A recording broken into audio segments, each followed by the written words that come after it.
Salutations, everybody. It is Matty here with episode 269 of the H.A.M Radio Podcast. And it's me, Karak with ACG. And I'm Dustin with Handsome Phantom and Colin's Last Stand. Welcome, gentlemen. Welcome, listeners. We hope all of you are having a fine weekend, all things accounted for. As always, this is our weekly gaming podcast. We cover all the hottest news. We dish out takes, and sometimes we argue about food. If you guys are interested, we offer early access over on my Patreon. It's just $1. That, or I just opened up memberships on my channel because I'm starting to stream every Friday on my channel in place of a video. I wanted to see how that went. I did it today as we record this. YouTube. Yeah. Okay. I switched from Twitch to YouTube, and it was like a phenomenal success. It was kind of crazy. I was really nervous about it because like I'm a big proponent of like video every day except Saturday, podcast Sunday. Like I'm a man of routine, a man of habit. And so I was like really nervous to be like, oh God, like I'm dialing back a video. I'm going 4 videos a week now, a podcast and a stream. Right. But if things go like it did this Friday, I think things will be better. So appreciate those of you who showed up. But yeah, if you are a $1 member, you also get early access to the podcast. This week, we're setting up the SoundCloud account to make sure that you guys are covered. There will be a link on the community page for members only, and you guys will get early access to the show. We offer a bunch of other perks like our supplemental podcast called Extra Slice of Ham that goes live every Wednesday. And enough of my self-promo. Gentlemen, how you guys doing? What have you been up to? Go ahead, Dustin. Well, I have a new episode of Side Quest out. This was an interesting one because I wrote most of it, and I had already told Colin I was going to be like a little late, and then all the Series S stuff happened, and then the all the stuff that we're going to talk about. So I had to rewrite a portion of it, but it is out and it's doing very well. I saw. Yeah, it was, and I think it was like. Sometimes you strike when the iron's hot, and it was just like the perfect mix of stuff. So check that out on Colin's Last Stand Side Quest. And other than that, it's been a pretty good day. It's Friday. I'm trying to get in the routine that Friday is the day that I do work around the house, like not work stuff, but still work. So like I went out and ran some errands. I washed my car, and maybe. So. What was that? Mow your lawn, maybe? No, not today. Though your wife did that last week, I remember. Yeah, she did. Well, it needs mowed again, so I probably will be doing that tomorrow. Oh yeah. Wow. Well, right now it's been raining quite a bit, which is good because my lawn was like dead, like complete, like huge sections of it were yellow. So it's now returned very quickly and now is growing like crazy again. So good for the earth. Speaking of the Earth, Karak, the Earth is going a little wonky where you are, right? Yeah, it's pretty weird. Like, nobody specific besides me, right? Just you on this show. Just me? Yeah. Yeah, it's just, the entire Pacific Northwest is like on fire, so, which sort of sucks. How are you holding up? Well, we're ready to evac whenever they say, but they've sort of kept us on hold for 2 days. So we're just waiting because the fire's not very far away. So we're just sort of, and then my wife's friend, her mom, her sister, and now her cousins, all their houses burned down. And it burned up 2 cities or two towns. And then now it's in downtown Portland. So it's just like, jeez, man. Yeah, it's just weird. But it doesn't bother. I woke up and I was like, somebody told me there was a big fire in Oregon. I was like, 2020, like whatever. Now, nature doesn't give a shit. It doesn't count years. We do. And so I just woke up and I was like, okay, that fucking sucks. And then I just started packing bug out bags, got the cars ready. And I was like, prepared. The only problem with us is we're in probably the only good place with good air quality because Beijing's air quality is about 17 times less bad than ours. And they're considered hazardous. Right now we're at 1,000, which is considered like toxic. So, for example, there's smoke in my room. There's smoke everywhere. So every light fixture that you have in your room has smoke around it because it's got in through. Really? Wow. Yeah, dude, I put a picture on my Twitter that was like of me joking around about reporting from Tatooine. Like it's the most ridiculous, crazy thing. Like that is an unfiltered picture of the Newport. Yeah, I remember seeing that Lighthouse. On your Twitter. Yeah. So that's the Newport Lighthouse, which is like a 1.9 million lumen lighthouse, and that's like a half a mile away. and it's unfit. Like that's how red it is. It's the weirdest. It's like the end of the fucking world. So Yeah, man. It's been interesting, but hasn't stopped me from doing videos. I thought it would. I've still got. I think I'm on time. Yeah, somebody asked me madman.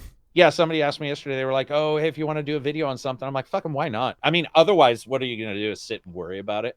Like, there's yeah. nothing I was gonna say. Yeah, I've got everything scheduled. So yeah, we did a video, and then I didn't get a chance to check out Phoenix. I think you did. I saw yours pop. Yeah. They asked, but I was like, I'm gonna be honest, man. Like, I don't think I've seen a more generic looking game in my life. And then they changed the name from the one name I wanted, which was like Gods and Monsters. Sounds almost like an HBO movie or TV series. They changed it to Phoenix Rising. I'm like, the fuck, man, these guys can't do shit.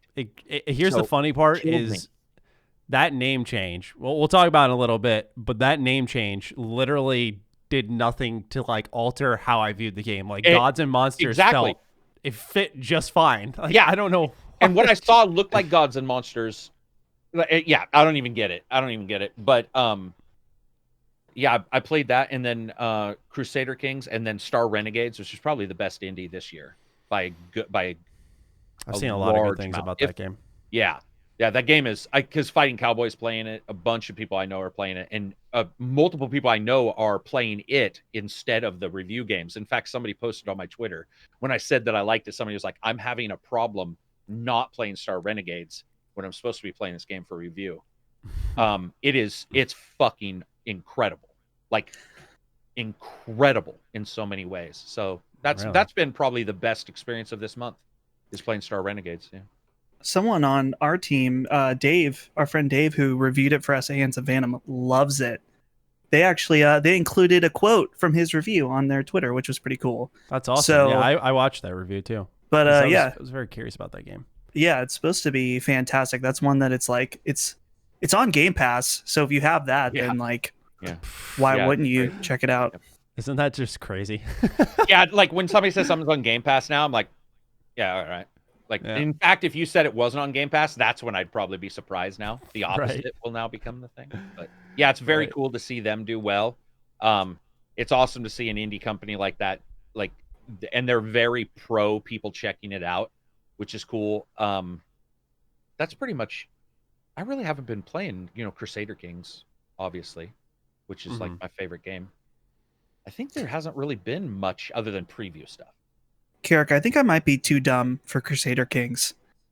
I booted it up and started playing the tutorial, and I don't know if it was just like, I think it was after I had done a bunch of work for that day, and I was like, this is not happening right now. I had a developer, because I wasn't going to do a review. I can't remember if we've talked about this. I'm sorry, because I missed 2 weeks, I think. No, you're good. I don't. If it helps, the beginning of the story does not sound familiar. Okay, so I was playing it and couldn't understand. I couldn't really grasp anything, even though I sort of knew what I was supposed to do. And I said it, and I didn't know that we had an ex-developer from them in my Discord. And he was like, well, I can help you. I can make it make sense. And so I contacted him and talked, and he said, play it like either a solo D&D game or like Sims, and pretend that every character, those 5 traits that a character has, because they'll always have 5 or 6 traits, pretend they're absolutely real, and every choice in the game is directly dependent on one of those traits. So as somebody who plays Sims all the time, I could buy into that because Sims have life goals and all that. So I went in, and I talked about this in my review, but I went in, and one of my guys was like jealous. Or so he had all these traits, and he was loyal to me, but he kept attacking. He kept raiding me. And I was like, why the fuck is he raiding me? And I looked, and one of his traits out of all the good ones, loyalty, blah, blah, blah, he had jealous. And I was like, well, I can't RPG that into making sense. And then I realized his wife and I are best friends. And I was like, are you kidding me? And so I DM'd him. I'm like, dude, would that matter? And he's like, absolutely, that would matter. He's like, that's what we've done, is made it so that these things. So you've now figured out why that guy's attacking. Despite the loyalty, he is jealous. Jealous has like overburdened the other 4 traits. So I sold my kid to him, then killed him, then attracted his wife, seduced his wife, gave my kid a bunch of gifts. My kid took over. So then I got his land. And from that point on, that's how I played it. And it is like solo D&D. I've probably played like 60 hours of it in the last 2 weeks, where You just go in and I look at one guy, whether it's my guy or somebody who's doing something, and you look at those traits and you start to figure out that those traits drive so much. It's just Sims without the 3D part, which confused me. I couldn't figure out. I was like, I'm lost because I can be anybody and do anything. There's too much. It was too sandbox. And he's like, no, you should never treat it like that. Pick a person somewhere near you and do whatever you want with them. Like, look at them. Do you want their land? Then try to get their land. Do you like them and want to befriend them? Then just try to befriend them, but use the traits as the entire driving force. And every time they do something, look at the traits, whether it's you, your wife, the person you're trying to fuck over, the person you're trying to befriend with. Portray those traits as mattering big time. It's not like another game where they can be 10% because they're jealous. They'll charge you 10% more. He's like, no, dude, if they're jealous, they will try to do shit to you. And it's changed the entire way I've played. And I fucking adore it. But I could not understand that game. Legitimately could not. I was in my Discord going, I don't think I can review it. I don't get it. I don't understand. What am I like? And I did the tutorial. The tutorial's like, check this and this. And I'm like, okay, I think. And then I just was confused. So I'm in agreement with Dustin. That's the only way that I was able to do the review. Because I was even telling people I won't do the review. He talked to me within like 8 hours. I was able to do the review because I could finally figure out why things were happening. Because I couldn't parse it. So does that mean like the game fails to explain to the player, or is it just like really complex? No, I think it is. I think it fails in the fact that it could have basically said in the tutorial, we are not like other games. If you see a trait, consider it mattering. Because the honest truth is, every game we always play tries to neuter the fun because they don't want you to minimax. They don't want a trait to matter because they want everybody to feel exactly as special as everybody else. This game is like, nah, fuck that. If the guy's jealous, that motherfucker is way jealous. And if he's vengeful, he is way vengeful. And every game, including The Sims, for example, The Sims will have a life goal. If you don't do it, you're not going to die. Your sim doesn't explode. They just are a little unhappy. In this game, that is not what happens. That is not at all what happens. They absolutely are like forceful on those skills. So I think that, yeah, the tutorial could have said, we're not like other games. You know, okay. If the guy's brave, he is brave to a fault, most likely, unless he has some other skill. So I got to tell you, marrying two people I hated together, forcing them to marry, was one of the best experiences of my life. Like, this guy was a dick to me, and I was like, fuck you, man. I'm marrying you off to the person you hate. So I found somebody where both their traits were so antagonistic. She was she was like Druidic. He was like super Catholic. She was like lustful. He was chaste. And they said, you know, hates chaste, fucking hates lustful. And I found somebody that I knew. I was like, they will despise each other. And I firmly believe I was able to take over his kingdom because he was too busy. They were always at each other's throats. There was always something going on in their court. And I think that's the only way I was able to take over, was because they were so, once I married them, he stopped half of his shit instantly. It was just like, I was at the level above where I could force him to do it. And dude, you can banish people. Take over a land far away, banish the guy. Be like, you own that land. It's almost like how we treat embassy people in the embassy in the United States. If like, yeah, embassy to fucking, you know, some little tiny nation somewhere, if you don't like them in your government, you'd be like, dude, good job. Here's a promotion, and you promote them to Alaska, where nobody is. And it's phenomenal. I could fucking play that game for 8,000 hours. Sounds different. It's very different. I don't even know what it looks like, to be honest. That's the thing. No. I was just and like Dustin said, you wouldn't, even if you looked at it, you'd probably be looking for another screen, Matty, because you'd be like, I don't understand. There's got to be a representation somewhere of like the dude, but there's really not. It's pretty weird. Dustin, what have you been playing? Man, so since I was thinking a lot about Mario games because of that 3D collection, and I was like, you know what? I've played so many hours of these old, you know, NES and Super Nintendo Mario games, but I don't think I've actually beaten many of them. So I went and beat Mario 1, beat Mario 2, halfway through Mario 3. And these are games that I have NES ones? Yeah. Wow. and I have tons of hours in these games. I was just like, I don't know how many times that I've like sat and actually played all the way through. So going through doing all of that, and that's been really fun. I checked out just a little bit of the Kingdoms of Amalur Re-Reckoning, and wow, that is doesn't feel like much of a remake. Yeah, I've never played the original. They were very complacent. And honestly, it feels dated enough that I was like, am I going to have a hard time enjoying this because I don't have a connection to it that will let me forgive its shortcomings? Do you know what I mean? Yeah. So for sure. I played through like the beginning tutorial and a little bit of the beginning area, and then I was like, I'm going to do some kind of content on it since we got a code for, content reasons. But I was like, wow, they really just kind of slapped this together in a lot of ways, it feels like. Yeah. I did a review as well. I know Karak did. I personally was really disappointed. Like I covered this game since technically before, like when THQ acquired Kingdoms of Amalur, I was like, I made a fucking video like, here's why you should give a shit, because this series is great. I like the combat. I really appreciate the lore. I didn't remember how good it was until coming back to it. They built a really good universe here, which is why I'm excited for the expansion. But man, when it comes to that, when it comes to what they did for a remaster, which, by the way, the only way, like, let's say you own it on PC, the original game, they don't even give you a free upgrade. They give it to you for half off, which I'm just like, that's, you're still fucking paying for it, which I'm sorry, I think is stupid, because the quality of life upgrades that they offer are, in my opinion, quite minimal. I think, FOV, 8 abilities is, in my opinion, the best one. Just having more powers and abilities to play with, that's always great, especially for a game that's the superstar of it all is the combat. But I was really, really, really disappointed with the game.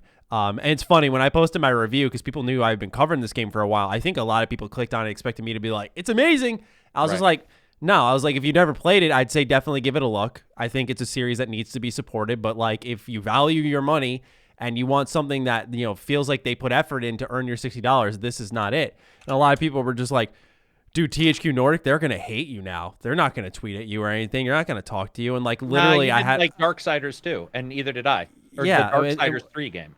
What's funny is some of the team messaged me and we're just like, we appreciate your review. Like, we think your criticism was fair. Like, keep it up. And I'm just like, I hate the notion that people think like fair, because like, that's the thing. I'm sure developers wouldn't like someone if I came in and I was like, this fucking sucks. These guys are idiots. But like, if I'm coming in just giving you fair criticism, in my opinion, like, why would anyone hate you for that? Like, I don't get that notion. Karak, I actually never had a chance to check out your review. What did you think of? Wait, I said wait. I mean, it's cheap. So, but I still said wait, which indicates it's pretty minimal. But the lore, I don't like it like you did. I didn't like the game, originally like you did. Okay. But I forgot the lore, I guess. And I don't like R.A. Salvatore at all. I think he's a fairly shit writer. But man, I like the lore in this game.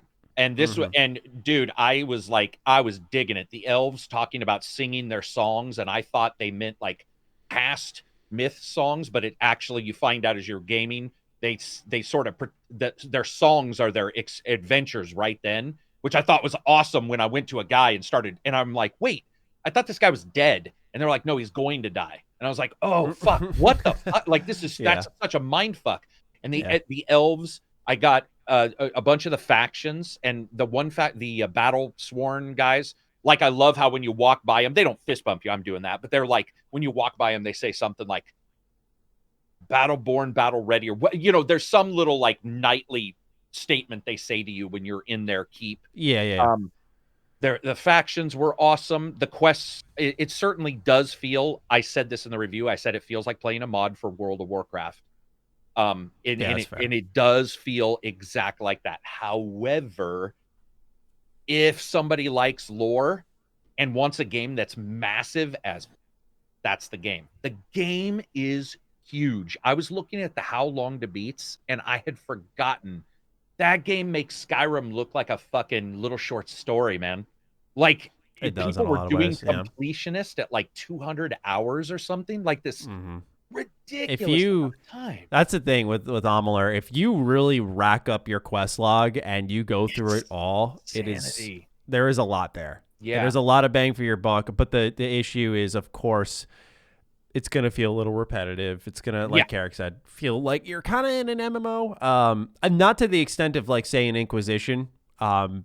You can definitely feel I call it like a zone mentality. Like you can tell the map was created in little like crops, and then they throw the guys quest are in sort there. of just waiting, and then you get the quest. It's got an MMO. It feels like an MMO at times. Yeah, it's got that mentality, but it's still a good game. I still think it holds up relatively well for a game from 2012.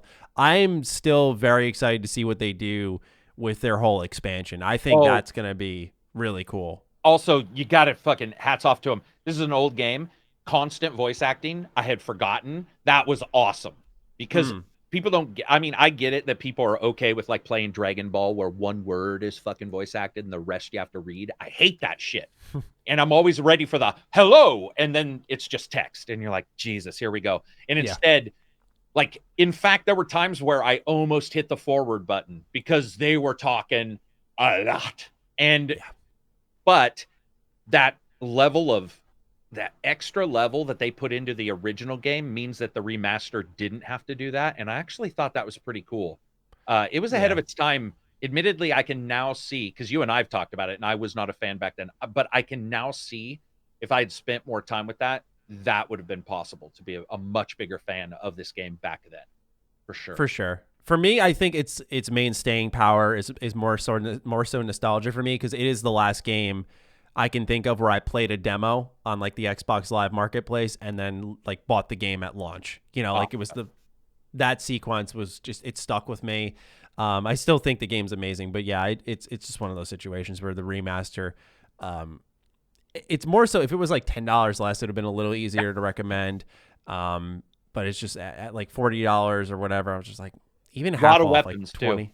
If you're a weapon freak, that thing's got weapons for days. Like it's got Commander Shepard's armor. Dude, they kept that. I was like, hell yeah. That is true. And there were like every box, even in some poor dude's podunk village where they're like, we're poor. And then you open up a box and they've got a suit of magical armor in it. You're like, yeah. Well, why don't you fucking sell that, dude? Like, you know, what's happening? But they had so many things, daggers, fucking scythes. And then once I switched to the chakrams, those are fucking way more fun than I was using the hammer and I was having a good time. But I switched to the triple blades you throw, and that it's such a unique leveled weapon. up my fun a good amount, even though it didn't knock them down like the hammer did. So yeah, it could have been. DLC will be fun. We'll have to see.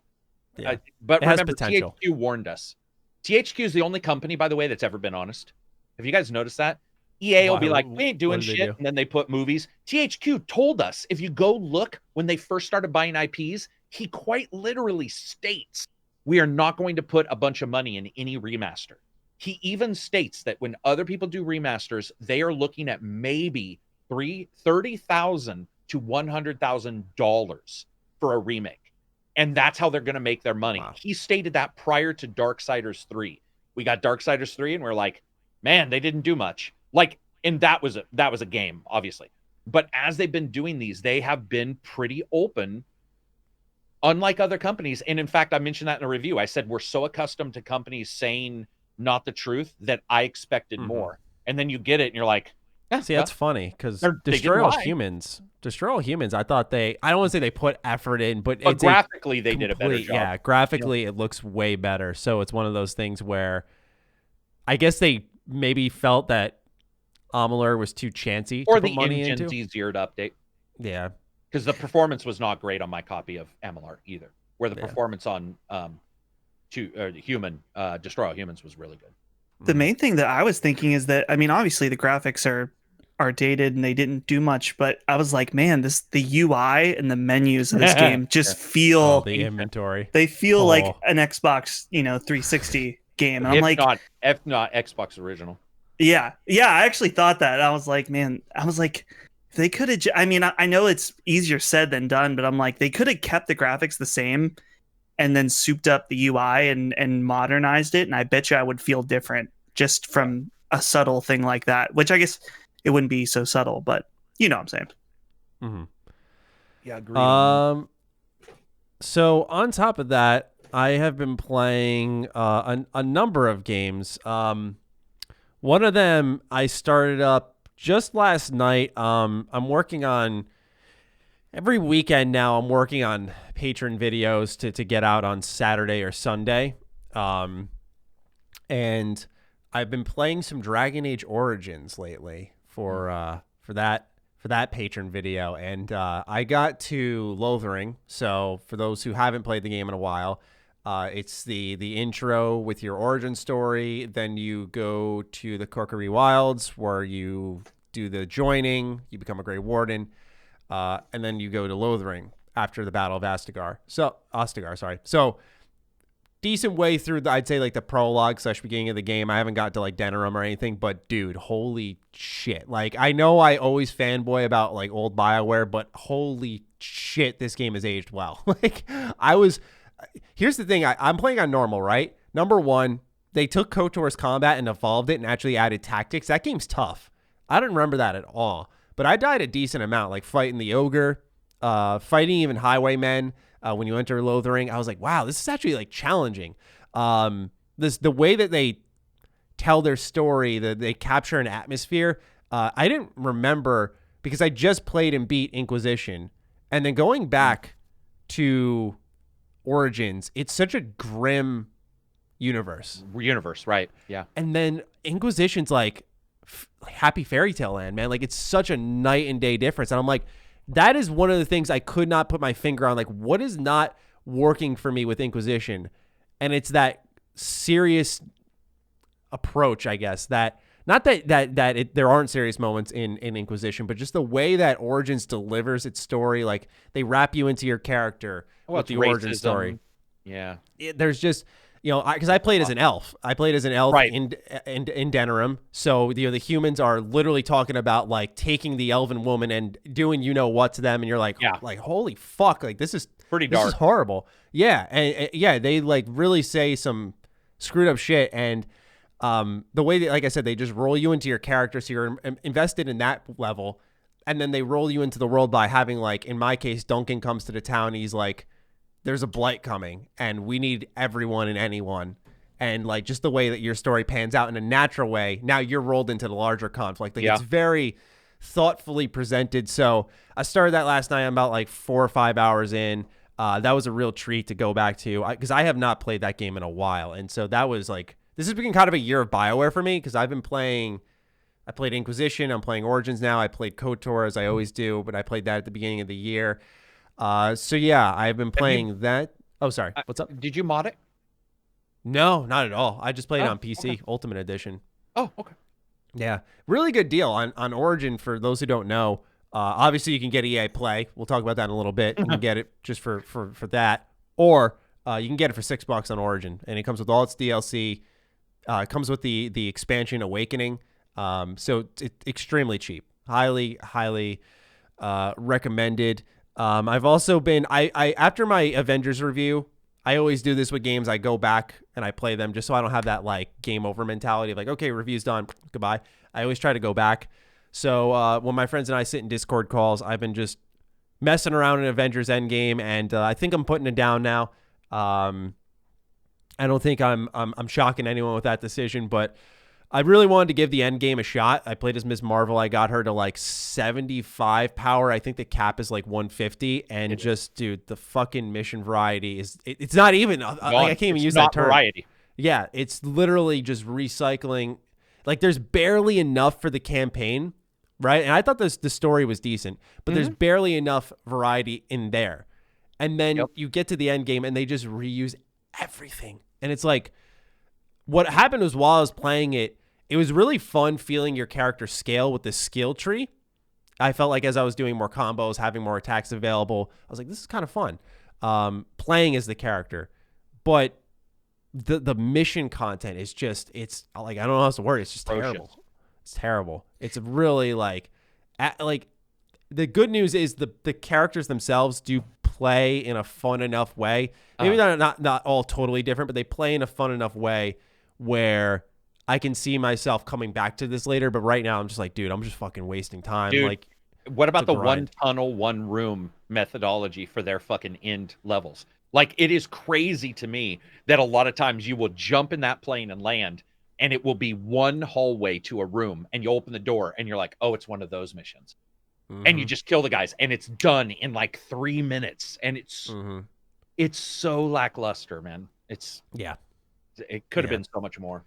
It's funny because all of my friends have this game, and pretty much everyone on the Handsome Phantom team has it now and is playing it, which usually for me, this would mean instant FOMO. Like, I would be afraid of missing out. Right. And something about this game, I am just like, I don't know. I don't feel like I'm missing out on anything, especially from hearing you guys talk about it. I'm just like, yeah, that's $60 that and I what's don't weird, need to Dustin, spend. it's not bad. Right. Like, there are bad games. The single player, it's not bad, but you are not missing out, even though the single player is good, because you played it a billion other times in a billion other games. It's so weird to think. For example, I've never seen a game take a character and so mow them over so that there's no sharp edges like they've done with Hulk. When you are playing with Hulk and you've got like Black Widow, who is a normal person, and it takes you as long to kill an enemy as her, you're so unempowered. You want to go to another game. That's what happened to me that whole playthrough. It's so weird, dude. It's you're not missing out, but it's also that it's not a bad game. It's so weird. It's so weird. Because that just when they add the mission variety, which you hope they will, not just like, because that's the thing, I don't care about the heroes. They need to add things to do, because agreed. Because me going through the same fucking aim base 24/7, dude. Like, no, I'm all right. I'm really okay. So they need missions. I have a question for you guys about this game. So, and this may be an unpopular take, so I'm ready for the comments on this one. All right. I think that Marvel has achieved a Nintendo-like quality, that there is everything Marvel is great for certain people that are really fans of this comic, of comic books and stuff. And that's totally fine. Like, if you love comic books and you love Marvel and you love this game, great. But I'm seeing people on Twitter that are talking about how awesome this game is, and I'm like, that just seems counter to literally everything I've heard. So do you think there's like there's a Nintendo bump? Is there a Marvel bump as well? I don't know. I think for games like Ultimate Alliance 3, where I thought that game was good, but it was very messy, because like I've said this a million times, so I apologize if I sound like redundant, but I really do think that game was supposed to be a free-to-play game. Really thinks that game was supposed to be. I really do, because like no one says it, but I look at all the currencies and I'm like, bro, there's like 18 of them. Yeah. But it's still like like underneath it is a really fun beat 'em up, with especially the downloadable content they've added. It was a good game at its core, but the updates they added that were free, and then the paid ones, really helped, I think, make it an even better game. But I do think there was a bit of a bump with like that game. I think you could even argue like Spider-Man PS4 got a bump. I love that game, but it is right. Its open world design is very familiar. But if you're not playing as Spider-Man, you're playing as literally anyone else. I think most people are like, yeah, it's solid. It's solid, dude. But like, because you're Spider-Man. Yeah, so I think you're right. There is like a bump.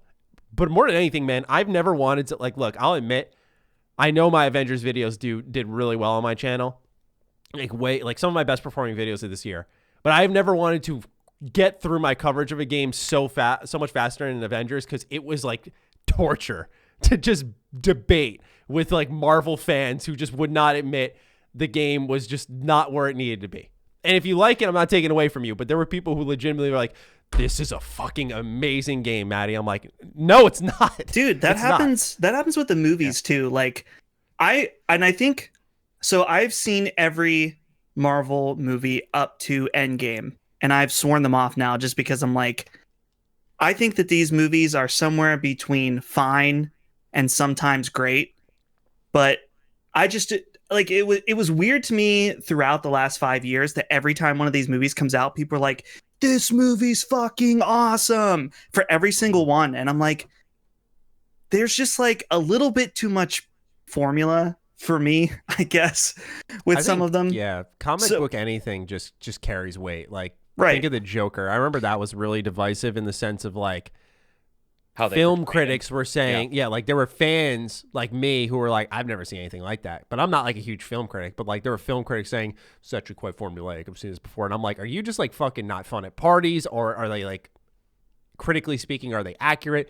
I don't know. It's not my place to say. Like I said, I'm not a film critic, but like I think it's just something with comic books. They just carry weight because they're characters that originally were just on paper and maybe in games, and now they're like being recognized on a bigger scale. Like, I'm sorry, but when I was a kid, like when I saw Aquaman in games, I was not thinking like there would be an Aquaman movie one day, right? And so like just that kind of representation and shit is, in my opinion, really cool. Matty, there's a there's something about a graphically impressive game with a somewhat solid or fundamental backing to it that people will always rate higher.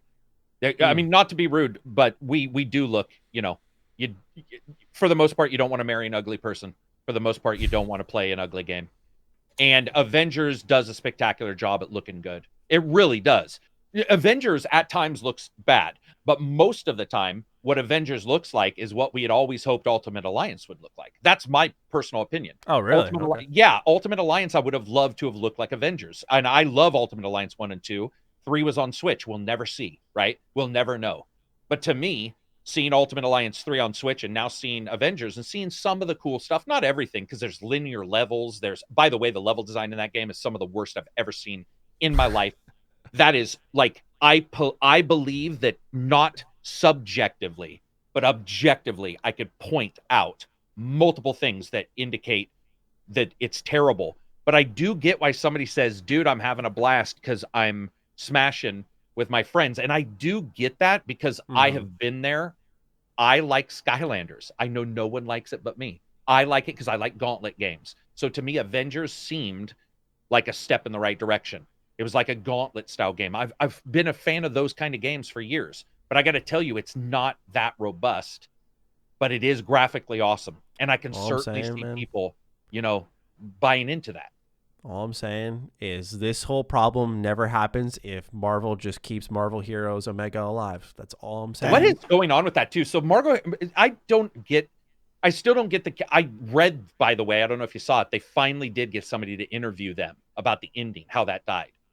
And I don't understand why Marvel would let the mobile games continue and not have stepped in when Omega had to have been making, it didn't need new content. It had a shit ton of content. It was brand new and free on the consoles.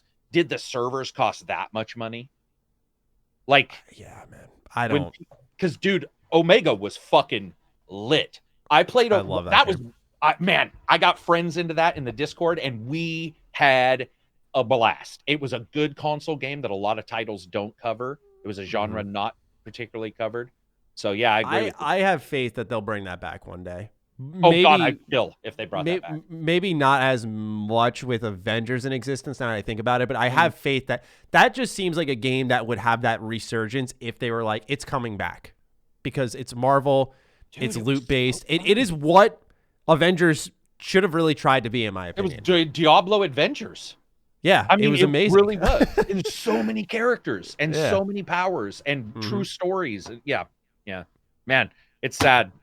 I still have it, by the way, on the PS4. I mean, you can't log in, but I refuse to delete it. Yeah, I refuse to delete it. It's on my PS4, and I'm like, nah. Yeah, every time you know what, you've mentioned that, because every time you bring it up, I think of my 360. I still have my old 360 hard drive just like stuffed in a closet because it's got TMNT Out of the Shadows. Exactly. Which was by, I think, Red Boxes was their names. And it was just this like Arkham-style TMNT game that was like very low budget, but you could see if they had money, it would have been amazing. I refuse to let go of that. That's a good game. Yeah, exactly. It's just in case. I have TMNT Reshelled, which is like the Ubisoft remaster of the Turtles in Time, and I'm just like, dude, these games are fucking incredible. Yep, gotta leave them in there just in case you want to play them one day. Yeah, well, that's the thing is actually you can boot them up. So I'm just like, dude, I'm not getting rid of my hard drive. I got to keep that shit. So that's what we're playing. That's our introduction to the show. 40 minutes in. Hope you guys are staying nice and cozy. Let's get things started. Obviously, everyone wants to hear our thoughts. Everyone on this planet wants to hear our thoughts. On the Xbox Series X, there was a huge blowout, which really started off with an interesting leak. It was just the middle of the night. I think it was like 2 a.m., dude. It was like, early, yeah. Yeah, it was like 2 a.m. I'm literally, I think I was playing Avengers, and I just see like Brad Sams leaks the Xbox details. I'm like, really? I said, no, not like nothing against Brad, but I'm like, really? Like after all this waiting, someone was fucking sitting on the details. That's what blew me away. So I'm gathering the information right now, but Xbox Series X and Series S are launching on November 10th. It starts at $24.99 a month. If you are interested in picking up the Series S, it's $34.99 a month if you're picking up the Series X, or I think $300 for the Series S alone and $500 for the Series X. Furthermore, Xbox made another splash in value with Game Pass, announcing that EA Play has merged with Game Pass for no additional cost at all. So that's like 60 games. And look, I know what everyone's going to say about EA, but look, I just talked about Origins before. Boom. That's there. Battlefront 2. Boom. Any sports game. Boom. Like literally any, like Mass Effect. Just remember, everyone on my channel likes to watch those Mass Effect Trilogy remaster videos. Boom. That's in there too. Like that's on Game Pass. The value here is absolutely fucking heinous, but it's incredible. Pre-orders begin September 22nd. There is an expansion of All Access, which offers you 24 months of Game Pass Ultimate with that $24.99 a month. So you are paying for your console and you are getting a butt ton of games, now new ones too, because of EA Play, which they give early access to their shit. Gentlemen, I know we were all complaining for weeks and weeks and weeks. Are you satiated? Is there a desire for more? Am I stuck in a hype phase here? Bring me down to earth or rise me up to the heavens. Let's hear it. Go for it, Karak. I mean, first of all, everybody now knows, I think it's been kiboshed that it was a fake leak. Like, that was not the way they wanted to do it, obviously. And Digital Foundry sort of backed that up with their video where they were like, yeah, we knew about the S in March. So it's like they did a really good job with keeping it. I think they did a pretty good job with keeping it like under wraps. In fact, you know, there's some guesses on prices, but the guesses went up and down. Price-wise, I think it's phenomenal. I was surprised to see some positivity on my Twitter about Xbox because you just rarely see it. But I was seeing people who were like, dude, I don't even like I was not thinking of getting it. But for that, like, yes, like that makes total sense. So hard to say no. It is. And I think we talked about this maybe a year or two ago that I had firmly believed Microsoft's offering was going to be in value, where we've got an offset. They bought so Sony released their IPs, their big IPs, and now they've got a couple years until we get, the big glut of IPs from them, where Microsoft bought these companies. And looking at the timing, my firm belief is you'll actually see some exclusives from Microsoft that will surprise people prior to the Sony ones, especially when you look at, for example, a title like Ghost of Tsushima. It took them 8 years. Are we assuming that they'll magically make Ghost of Tsushima 2 in 1 year? Obviously not. Mm-hmm. So there's this weird thing going on with timing for Microsoft too that sort of plays into their hand, but there's a value proposition that's just stupid now. Like, it's legitimately dumb. And almost everybody I know is now getting one. And especially when you start looking at like what is probably coming out versus what we hope. Because let's be honest, we all hope things will come. But it's not necessarily what's going to happen.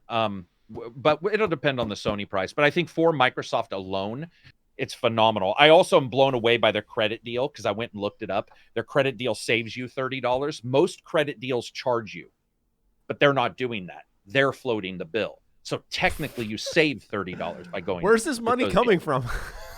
Well, I think it's coming from, remember, what's his name? The guy who runs the guy who runs Microsoft now. Yeah, I know. I know what he looks like. He had said that he asked Phil Spencer why the Xbox should exist, and he wanted the answer. And Phil said, "Give me 1 week." And whatever occurred there is what we're seeing now. Like, it seems like that's what we're seeing now. Is like, this is Phil's idea. To me, it's probably the best result we could have got from Microsoft. I guess that would be the way I'll say it. From Microsoft, because that's who matters. Sony does their thing. Nintendo does theirs. I personally believe this is probably the best result we could have ever got from them. Price-wise, for sure. But game and offering and value-wise, at least for now, until we know about IPs, I think it's probably the best result we could have got from them. And that makes me happy. That means people will be able to get into these in unique price points that COVID and all this stuff make very difficult.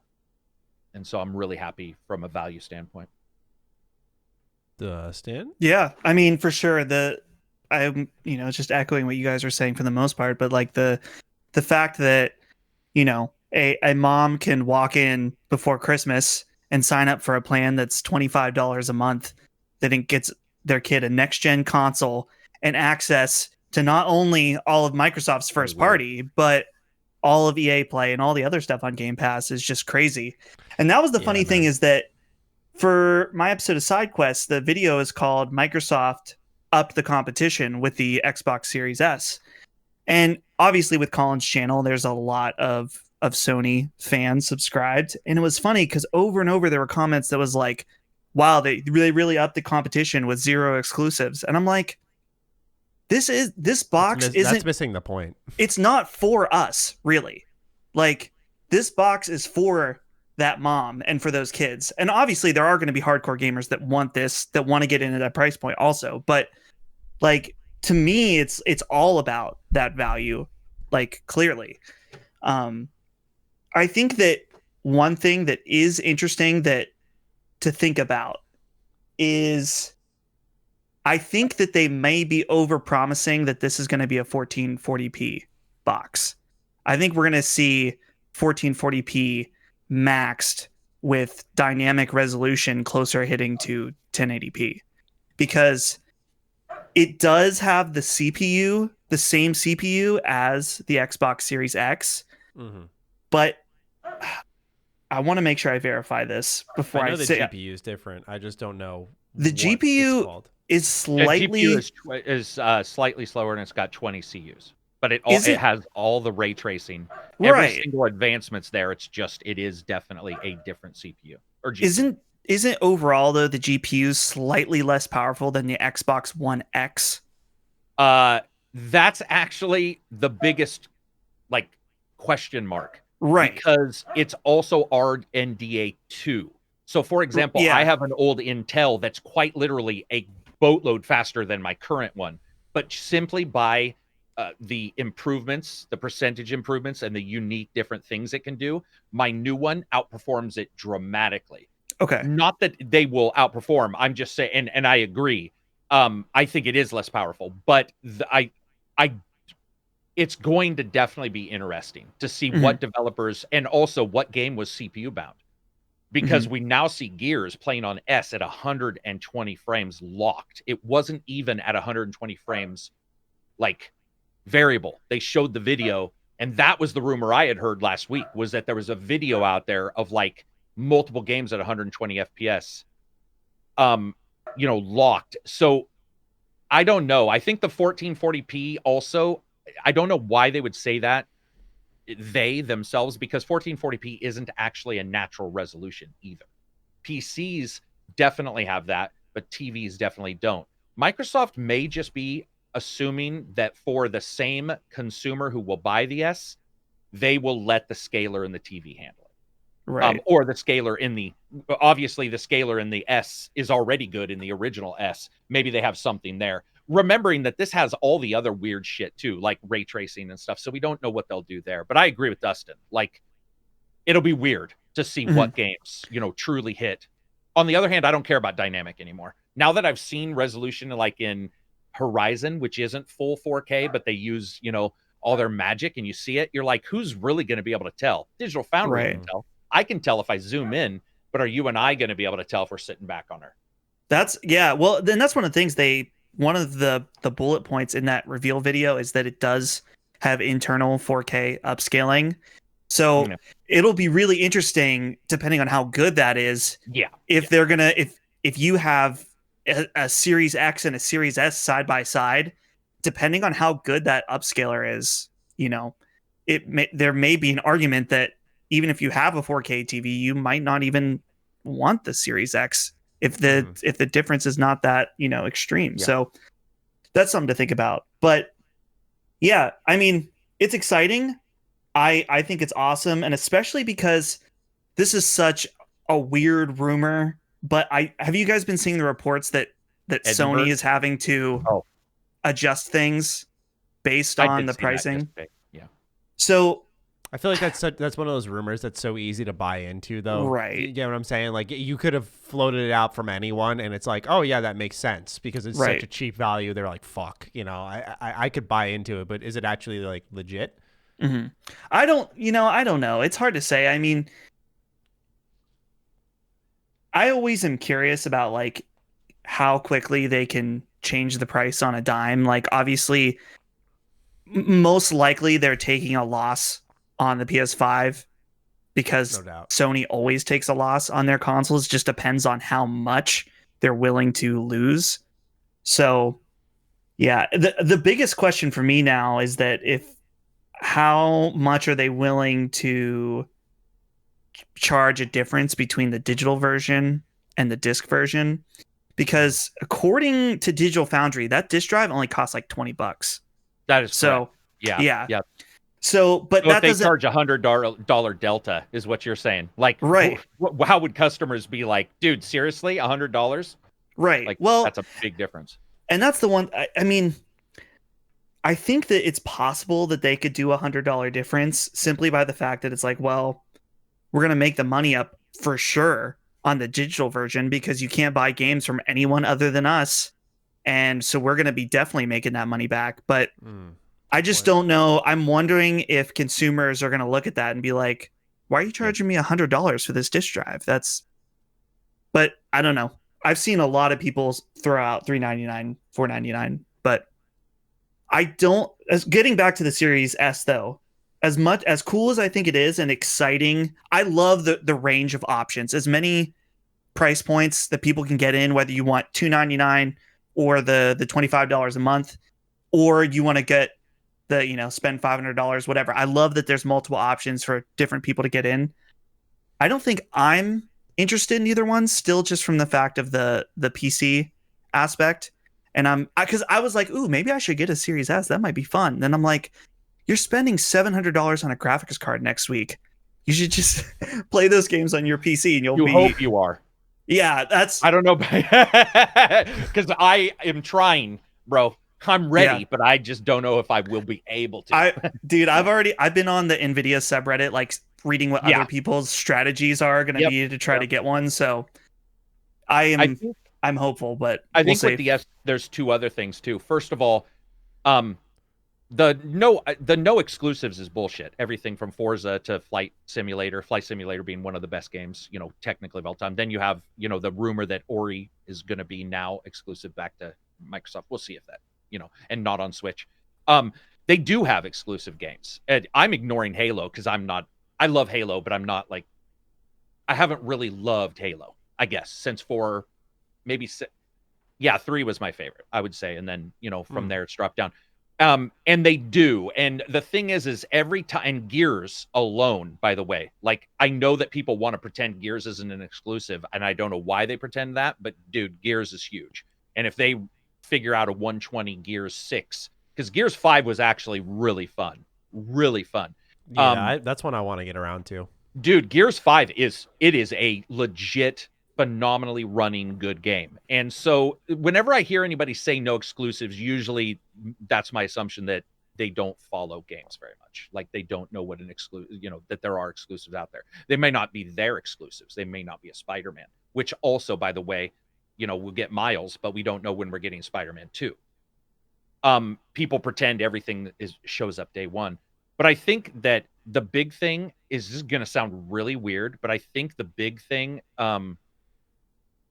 in fall is going to be less about their offerings for both companies. And really, honestly, I do feel that this will be more about the state of the world, state of economies, because there's value. But I know Sony fans who will tell me to my face, I will pay $60 for a 600, or I will pay $600 to play one $60 game. They're that big of Sony fans. They've been token on that blunt forever. So I don't think they'll switch, right?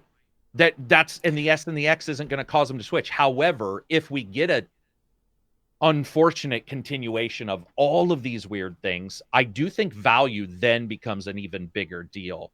And it could change things. But I don't think this is changing much.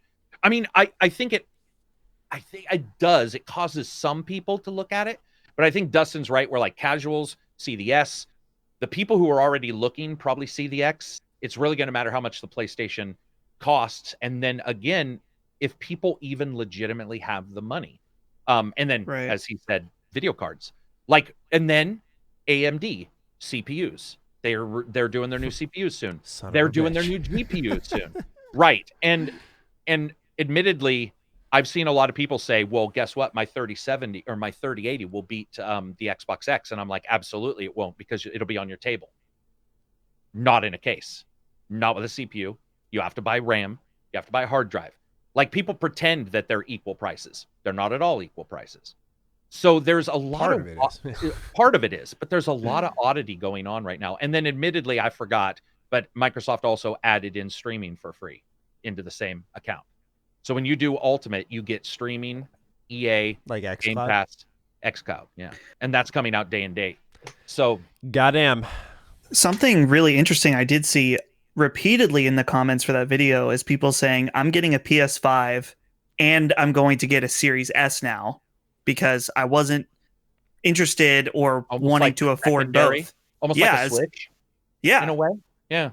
That's what a lot of people were saying, which was pretty interesting to me. But yeah, dude. That's how I view it. Oh, I apologize. Continue. No, you're good. I was just going to personally ramble about my obsession with like physical collectibles and why I know value-wise this is very smart for me to just get a Series S, but I like the actual thing in my hands.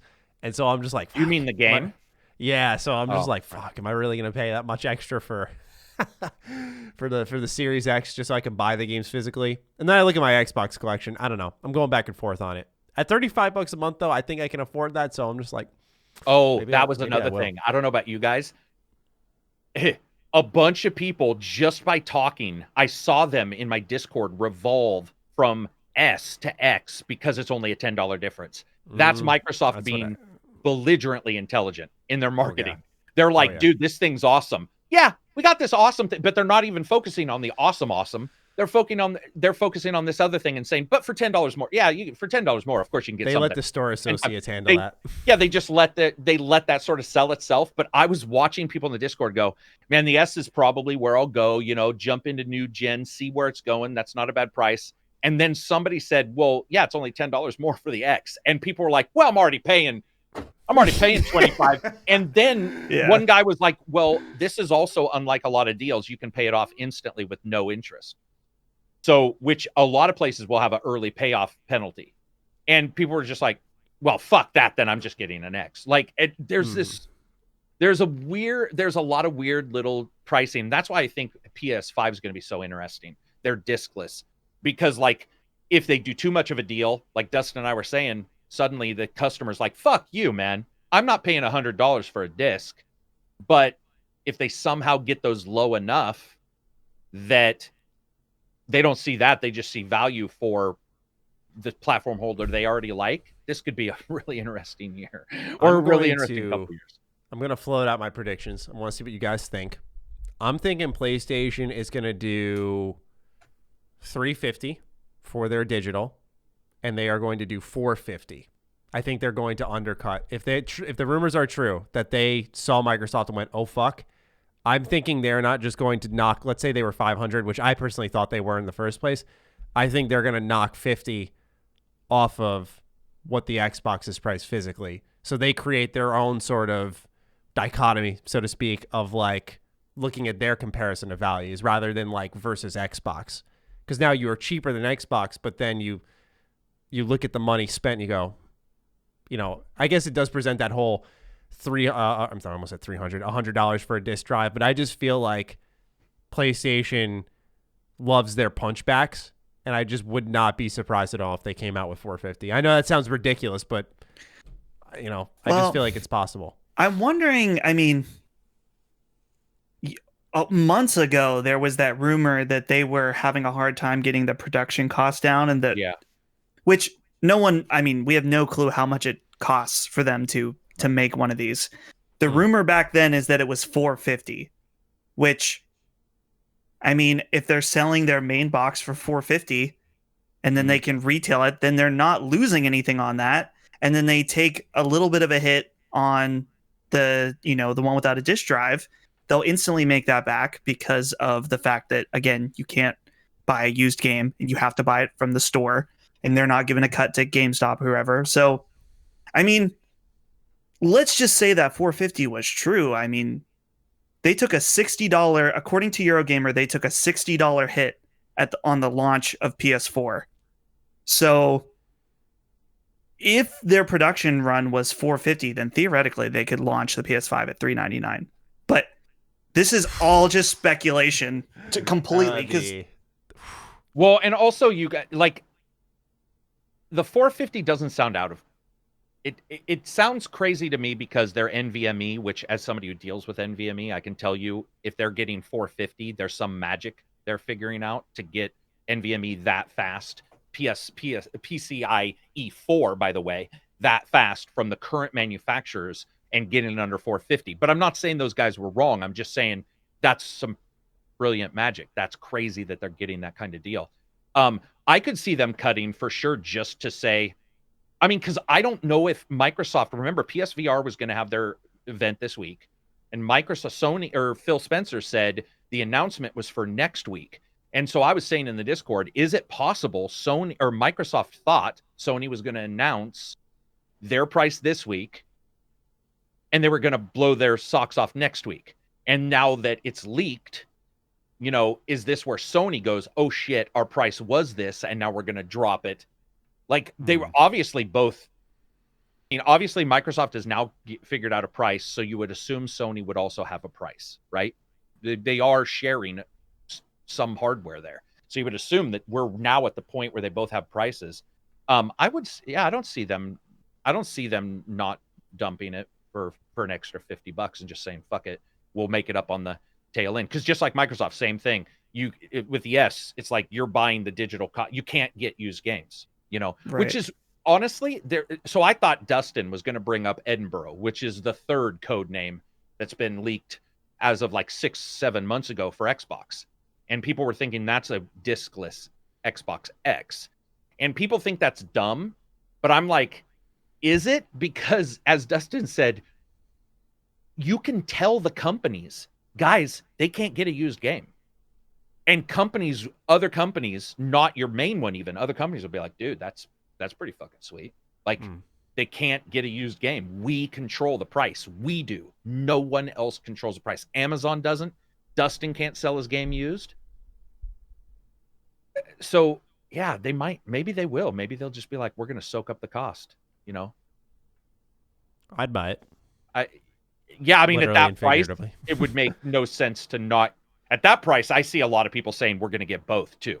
That's another thing. The lower Sony goes, Microsoft's offering value, Sony's offering the Miles and a couple other games, and then the future exclusives. They both offer those in the future, but I think it makes more sense for people to look at Sony for that. I could see a lot of people saying, "Fuck that, man! I'll just get both." Like, and we'll let it sort out over the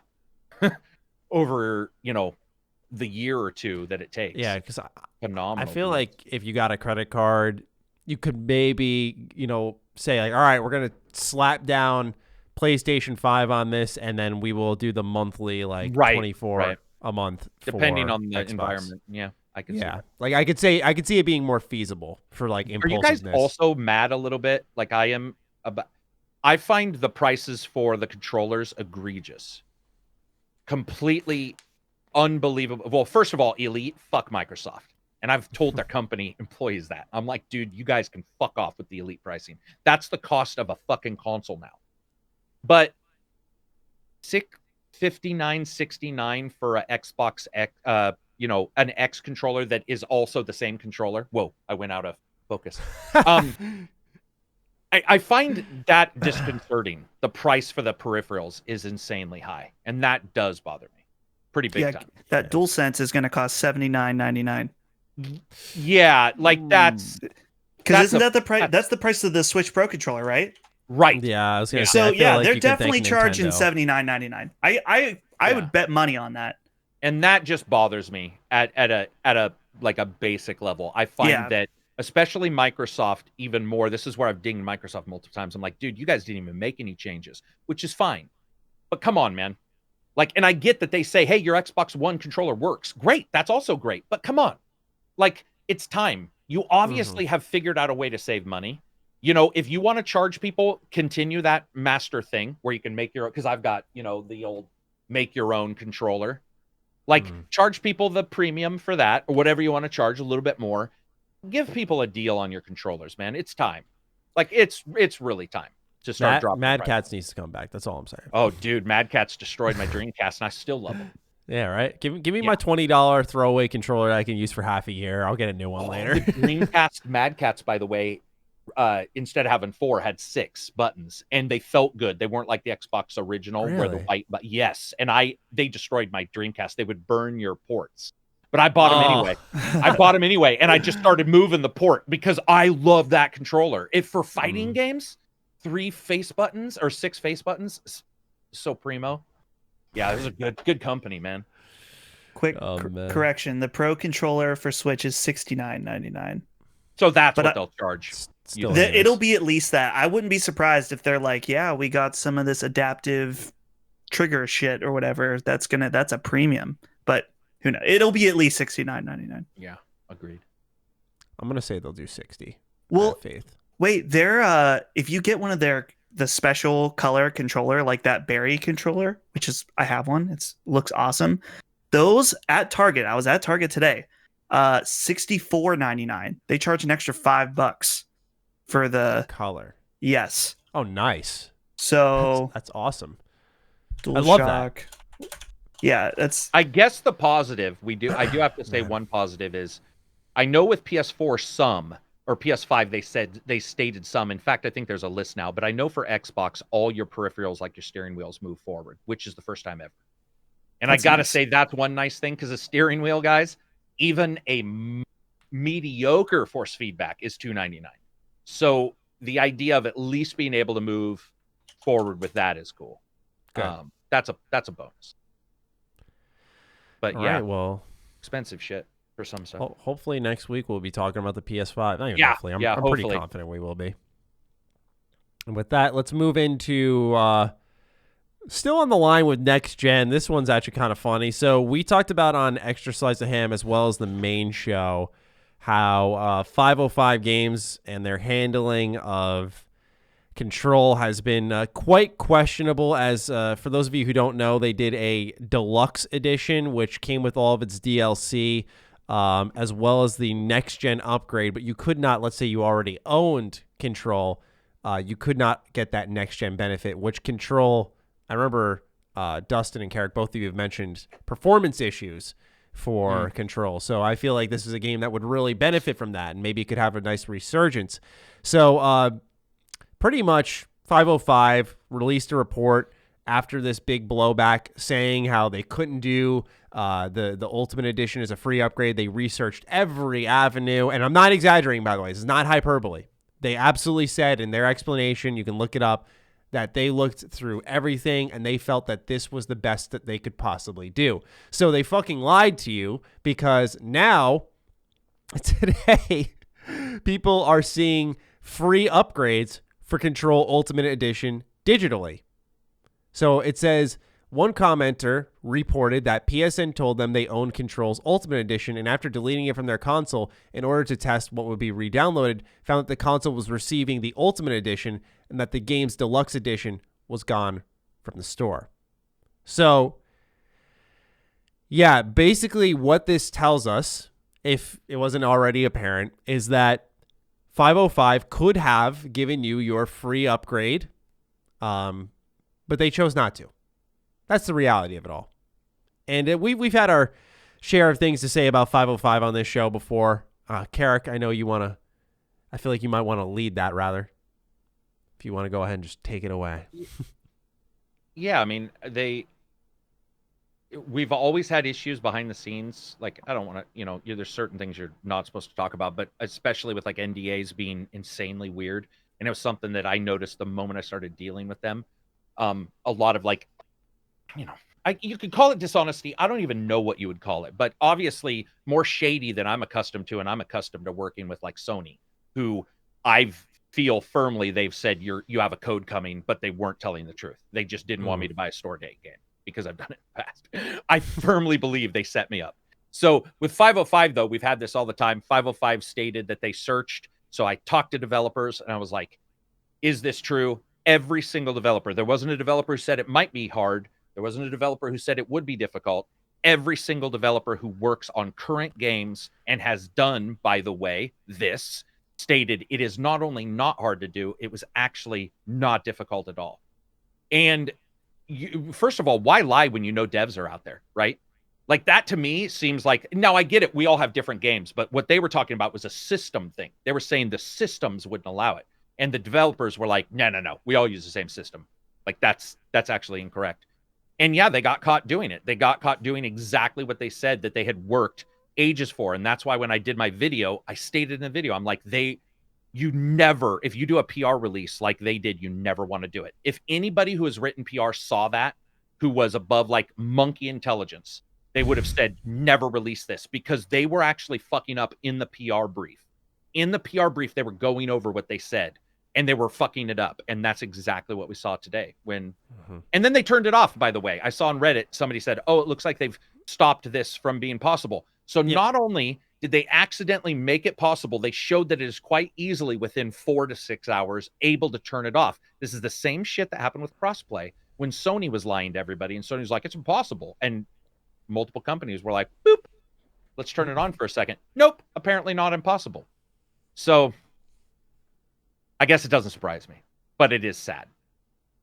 Extremely disappointing. When other companies are just like, yeah, we can do that. We'll do it. I would have rather had them not lie and just say, we're going to grift you too, by the way.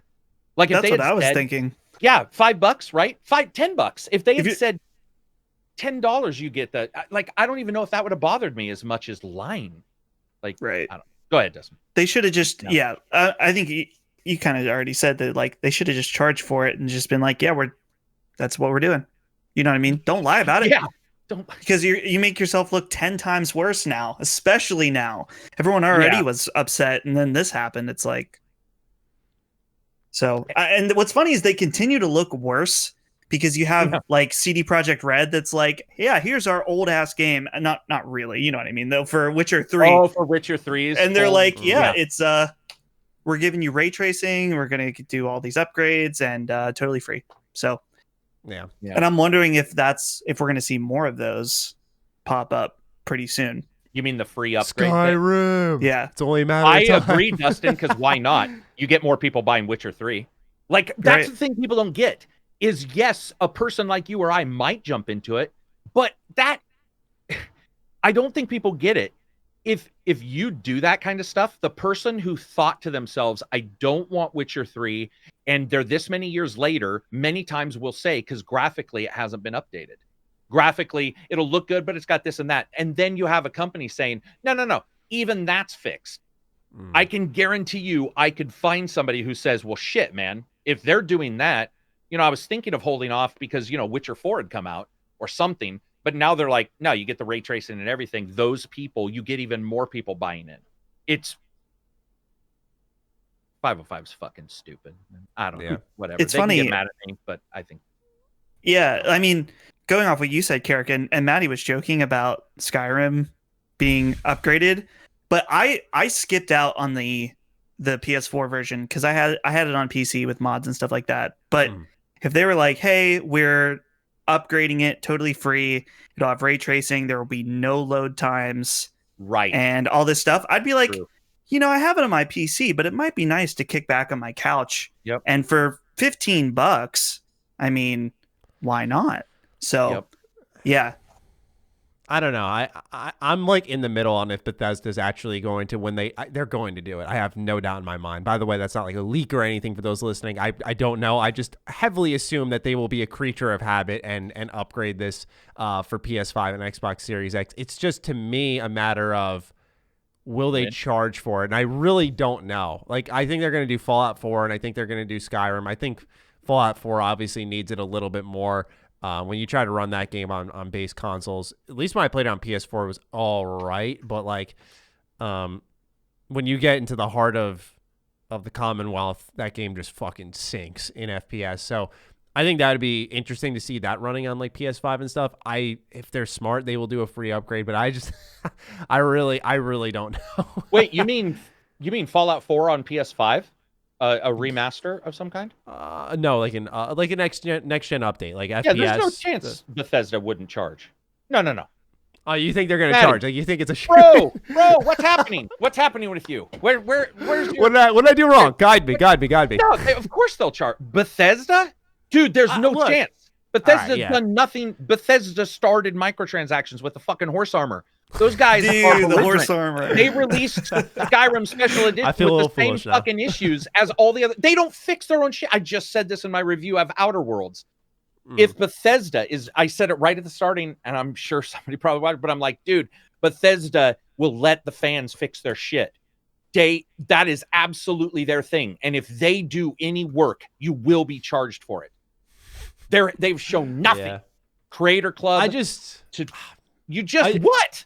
Dude. No. I'm not even trying to invalidate you. I guess my thought process was at least, hey, this game is almost a decade old now. We don't have to peter out like a $10 upgrade, but is that foolish? Probably. I didn't deny that, but it's more so just it would really make sense for them. But hey, here's one that would be interesting. I want to see how they handle 76 for next gen, because they do have to do that. Oh. They do have to do something with that. Is 76 crossplay currently? No. So would I it don't be? think so. Are you thinking it'd be a tree or a branch crossplay where it's like Xbox X and Xbox Series X and PS5 and PS4? Because I'm going to tell you right now, Do if they even have a try- player base big enough? I don't know. right? Like, yeah, I don't know how they yeah. would do Fallout 76 then, because I it's think too new. their and- battle royale has crossplay. If I don't know, don't quote me on that, but yeah, man, No, I that's don't the see one that. Bethesda in any way, and I like their game, but come on, I know you're probably right. right? Like, Yeah, I just think they sold 76. the Skyrim, the special edition, Maddie, for 50. Dude, the VR versions, by the way, they're both full price and have never dropped in price, and I own them and love them, and they're Really, still I got both- mine on sale. I got mine for 18 Oh, on I sale. did not. on sale. I did not. You're lucky. But you still had to pay. But I had to pay the full price. Still had to pay. Yeah, I paid the full 50, whatever, 59.99, I think, for both, for VR versions of Oof. both. Not that they're not adjusted, because they are. They're VR versions, but yeah. Did they ever fix Fallout 4 VR? The overall, I'll just say this: it's my favorite VR game I own. I've got 622 hours in it as of right now, Whoa. and it runs spectacularly well for me with a couple I fixes. Is it fixed day one for people? I've been so far past that, to be just being honest, Dustin. I'm so far past the starter person that I don't think I'm good. I'm a good representation of somebody jumping into it. But I will say it runs really well for me. I bought that when I got an Oculus. I can't remember when that was, but it was when I had a 1070 in my computer, and it was not good. Chugalicious. So part of me is wondering, once I get my 3080, if it'll be Well, the time to 2080 try it out. Ti runs at like 120 frames per second, and I have all the 4K mods and the new anti-aliasing solution that somebody's not coded in, but I fixes. I think it has been patched up a good deal. Not as much as we would want, though, because it does require, you can still download that. What is it called? Like the Fans Fix Your Shit edition or whatever. There's still that for the VR version. right. And in fact, somebody's removed it, because to get it, you can't go to Mod Nexus and get that patch. You actually have to like go to the a unofficial file cloud. Yeah. And I got it and was like, this is hedgy. But then everybody was like, for some reason, that's been sort of like almost hidden. But it's still required to get your best experience. So I can't say their support has been amazing, but I'm doing okay with it. I'll just say that. Damn 505 games. Look what you did. Yeah, dude. Yeah, whatever. I mean, Don't buy it. Sorry, ladies and gentlemen, don't buy it. Right.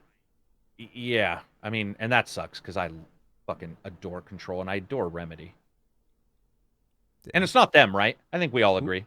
Yeah, no, definitely not them. It has nothing to do with the Remedy. It's a 505 Games thing. They're probably Remedy's probably punching the air right now. Yeah. It's like, so we'll be thinking of them.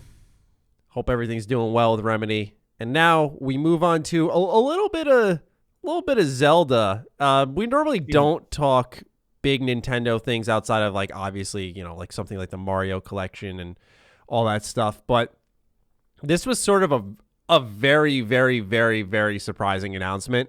I don't know about you guys. I didn't expect anything Zelda related. I thought Nintendo was done for the year. I thought they were going to do Pikmin.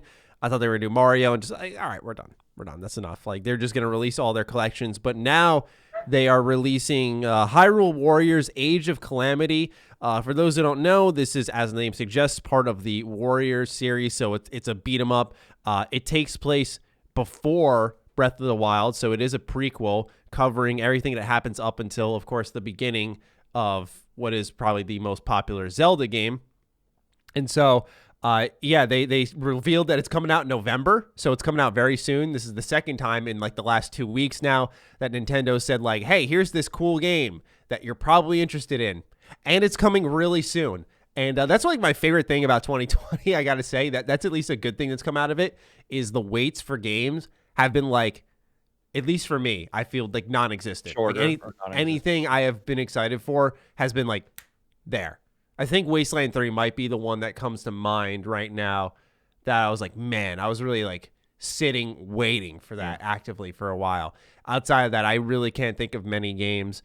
Obviously Persona 5 Royal, but like I didn't think it would be as like big of a game changer as it was, but it's just, that's what's most exciting about it for me.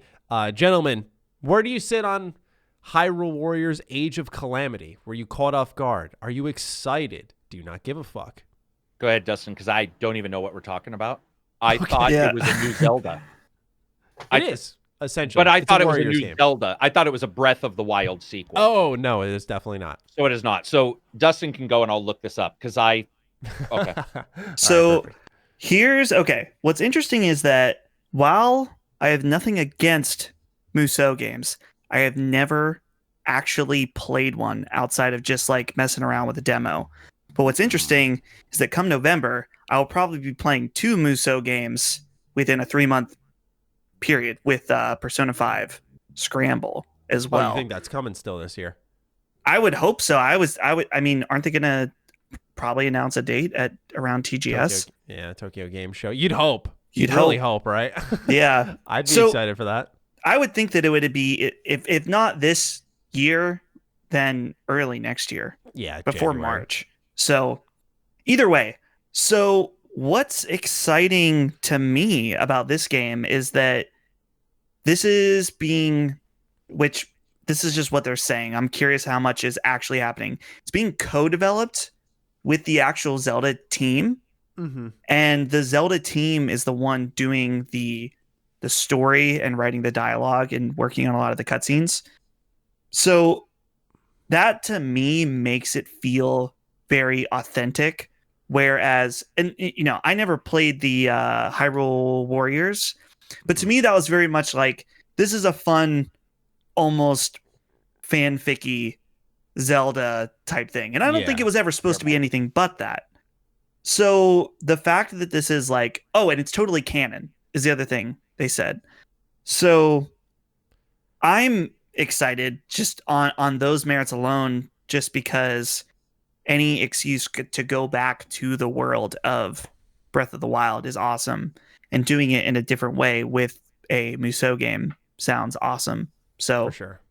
It's funny because, like I said, I've never sat and played a Musou game, and I know that a lot of people think that they're really awesome. There's never been one that I've been like really driven to play until this game, and now Persona. I know that a lot of people said that Dragon Quest Heroes is supposed to be a really good one. That.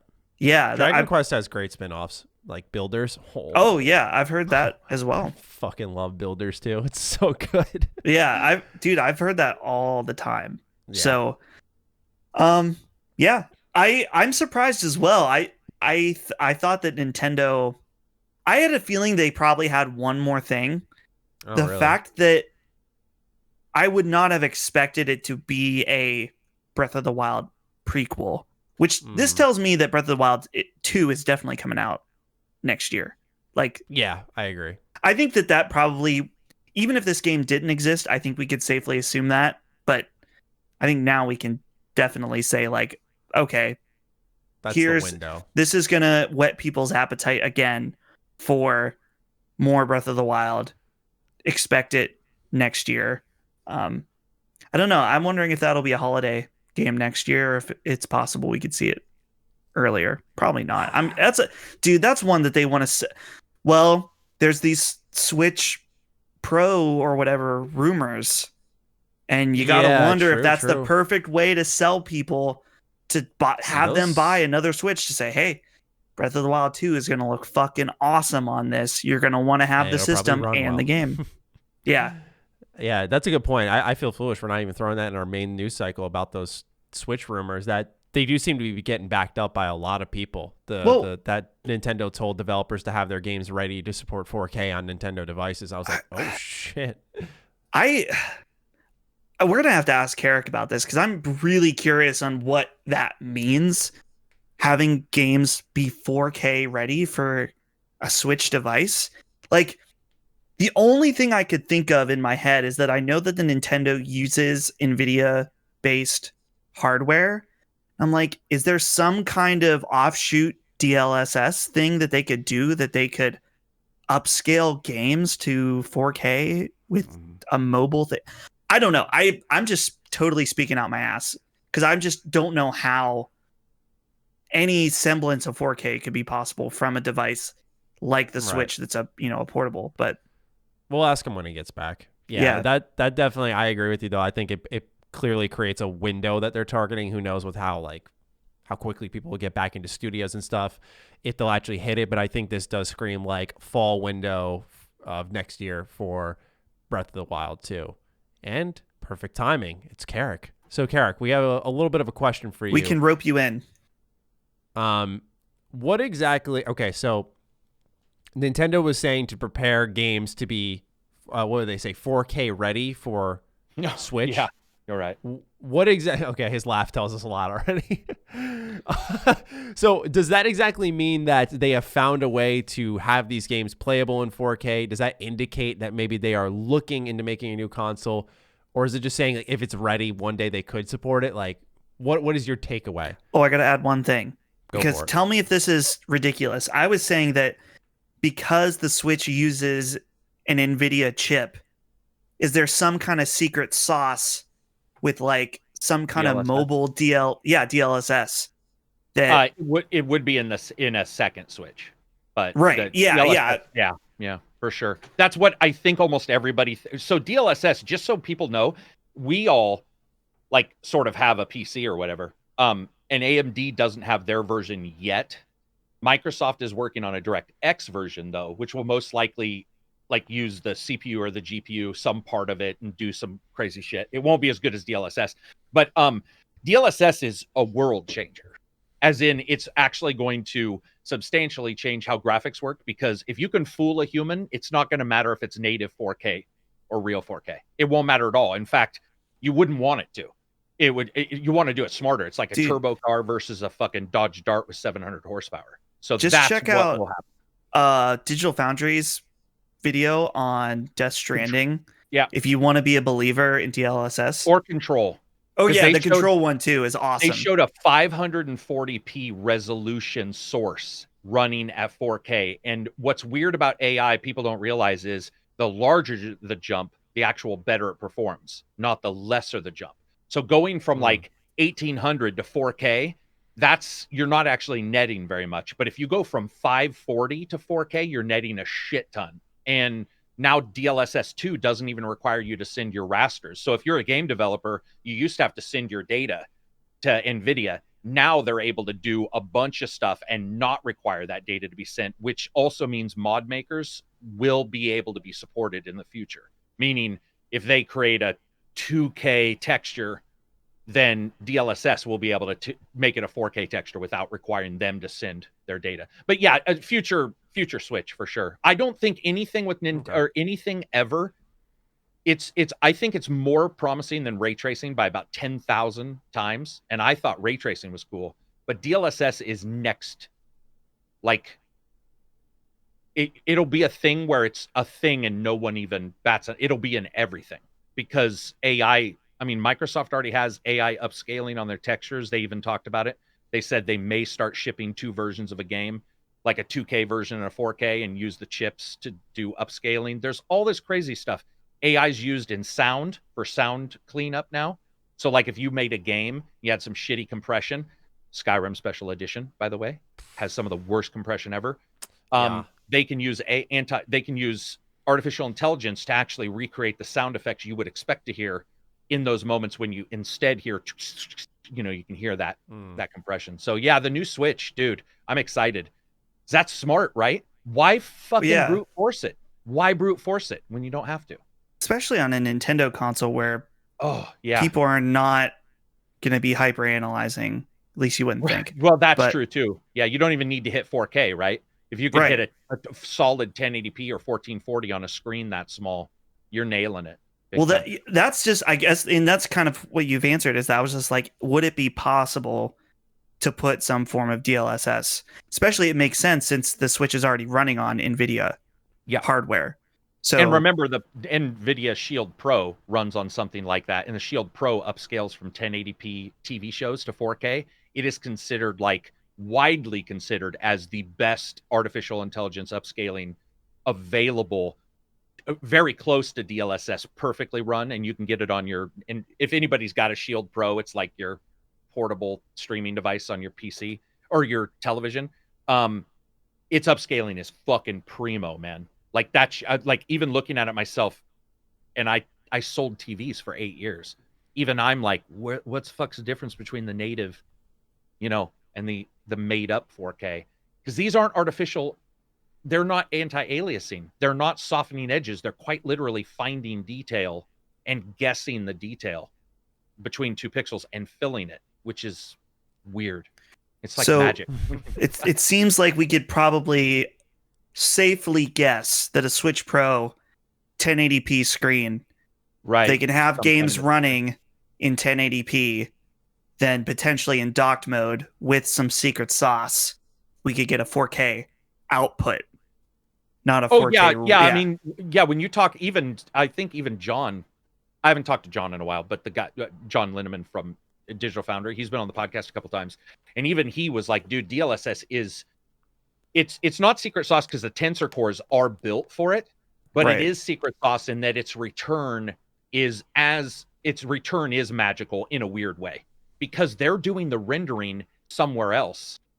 They just tell the tensor cores what the best guess is, which is weird it's like we're pre-rendering the idea and then we're telling your drivers this is probably right. The tensor core figures out if it is or not and then it's very magical in a weird way. So yeah, it's almost like streaming, if streaming was perfect, where you're like, wait, my TV, I don't have a console, but it's suddenly running 4K. That's because the rendering's being done somewhere else. This is deferred almost. The rendering's done there and then deferred back to your console. Yeah, it would be easy, I think, to assume that NVIDIA is looking at doing that. Also, did you guys see Dell, the UFO that they showed at CES? It's called the UFO. It is basically a Switch, but a PC version. Fucking primo monitor.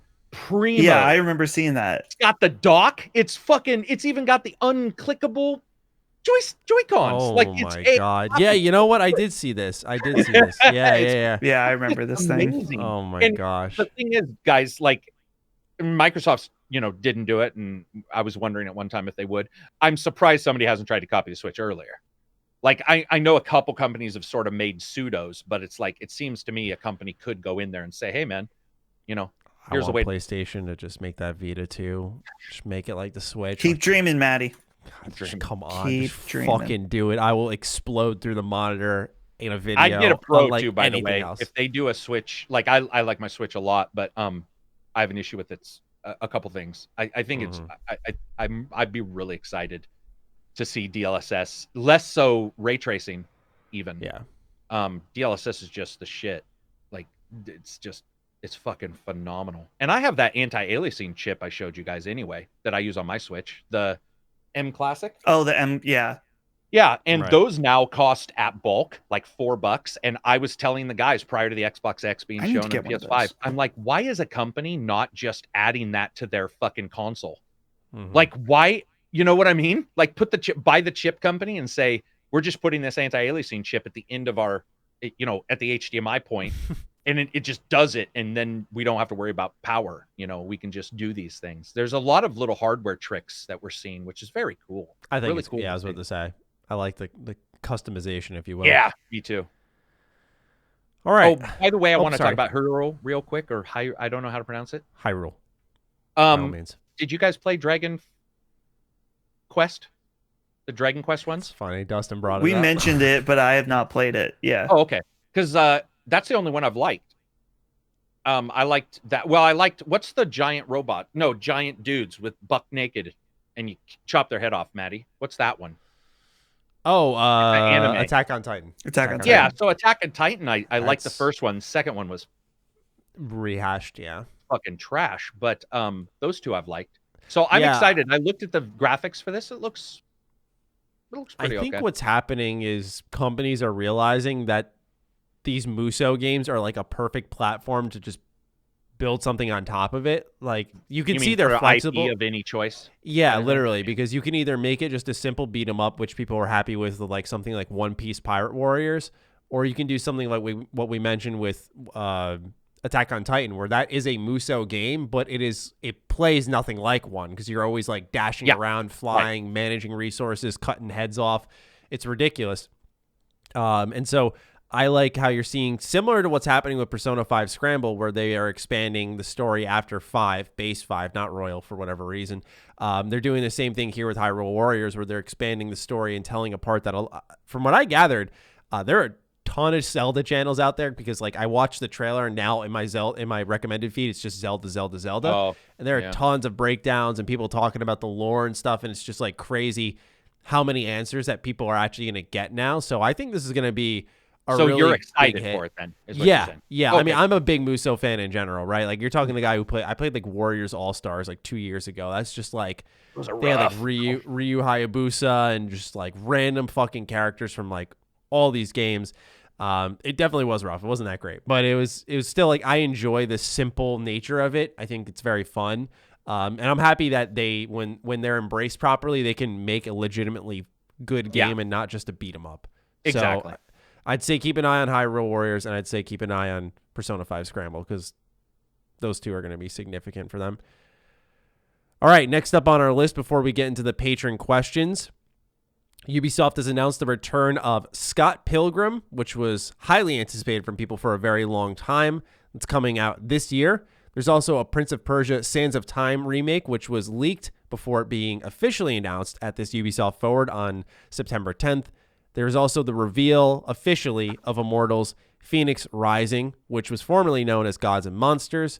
I went hands-on with that game. And then there was a Far Cry VR kind of game, not like VR, like, oh, you play it on your Oculus at home. It's like its own weird thing. Very strange. But Ubisoft made some announcements this week. Those were the most significant ones.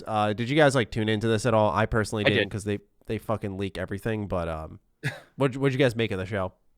Did you watch it, Dustin? Yeah, I had be right nothing back. better to do. What did And I you was think of like, it? I mean, I don't know. I'm excited that Scott Pilgrim is coming back because that's one that I totally missed the boat on, and I love that movie. So I'm very excited. It's one of those games I've wanted to play for a long time, but it's like you can't. So bringing that back, it was removed, right? yeah. Okay, So gotcha. it was totally removed, and I know there's people that like you can run it in a PS3 emulator on your computer and all this stuff, and I was like, it's coming. So I'm excited about that. What else? Gods and Monsters. Yeah, That's what let's wait for Maddie because I don't know what he said, but I want to ask you about Prince of. So I saw a bunch of people bitching about Prince of Persia, and what's weird is I recently saw Prince of Persia, the original, which looked like trash. This was a huge step up, but I did see some people talking about faces, whatever. Where did that bother you seeing that? Because for me, I just saw Prince of Persia the remake yeah, this would be a remake. And it didn't bother me, but I guess for some reason it's bothering people. I'm not quite tracking why. I have really very little connection to this franchise. So to me, just looking at I've seen what the original looks like, but not recently, especially. Seeing that remake, I was like, I don't know it. I think something about it looked strange. Low rent or something? Are you talking about the graphics of the remake?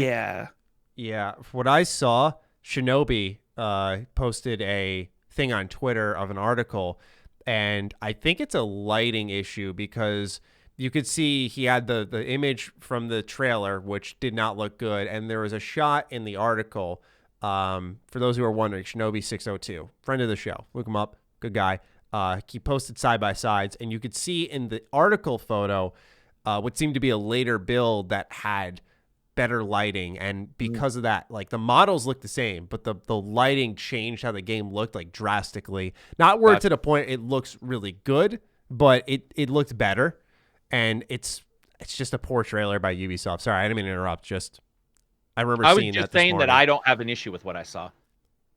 Priced right. I have no issue with what I saw. Do we have any details? Like no, but I'm assuming 39 or 29. And graphically, that's where I would expect. I wouldn't expect Kingdoms of Amalur. What we saw, because I have played Prince of Persia recently, #1, and really, it's rough. Yeah, I have the original Xbox version. It's rough as fuck compared to this. Huge difference. So to me, and they showed that in the trailer, now that I think about it, they did show some old footage. To me, what I saw didn't make me go like, oh my God. I think people expected it.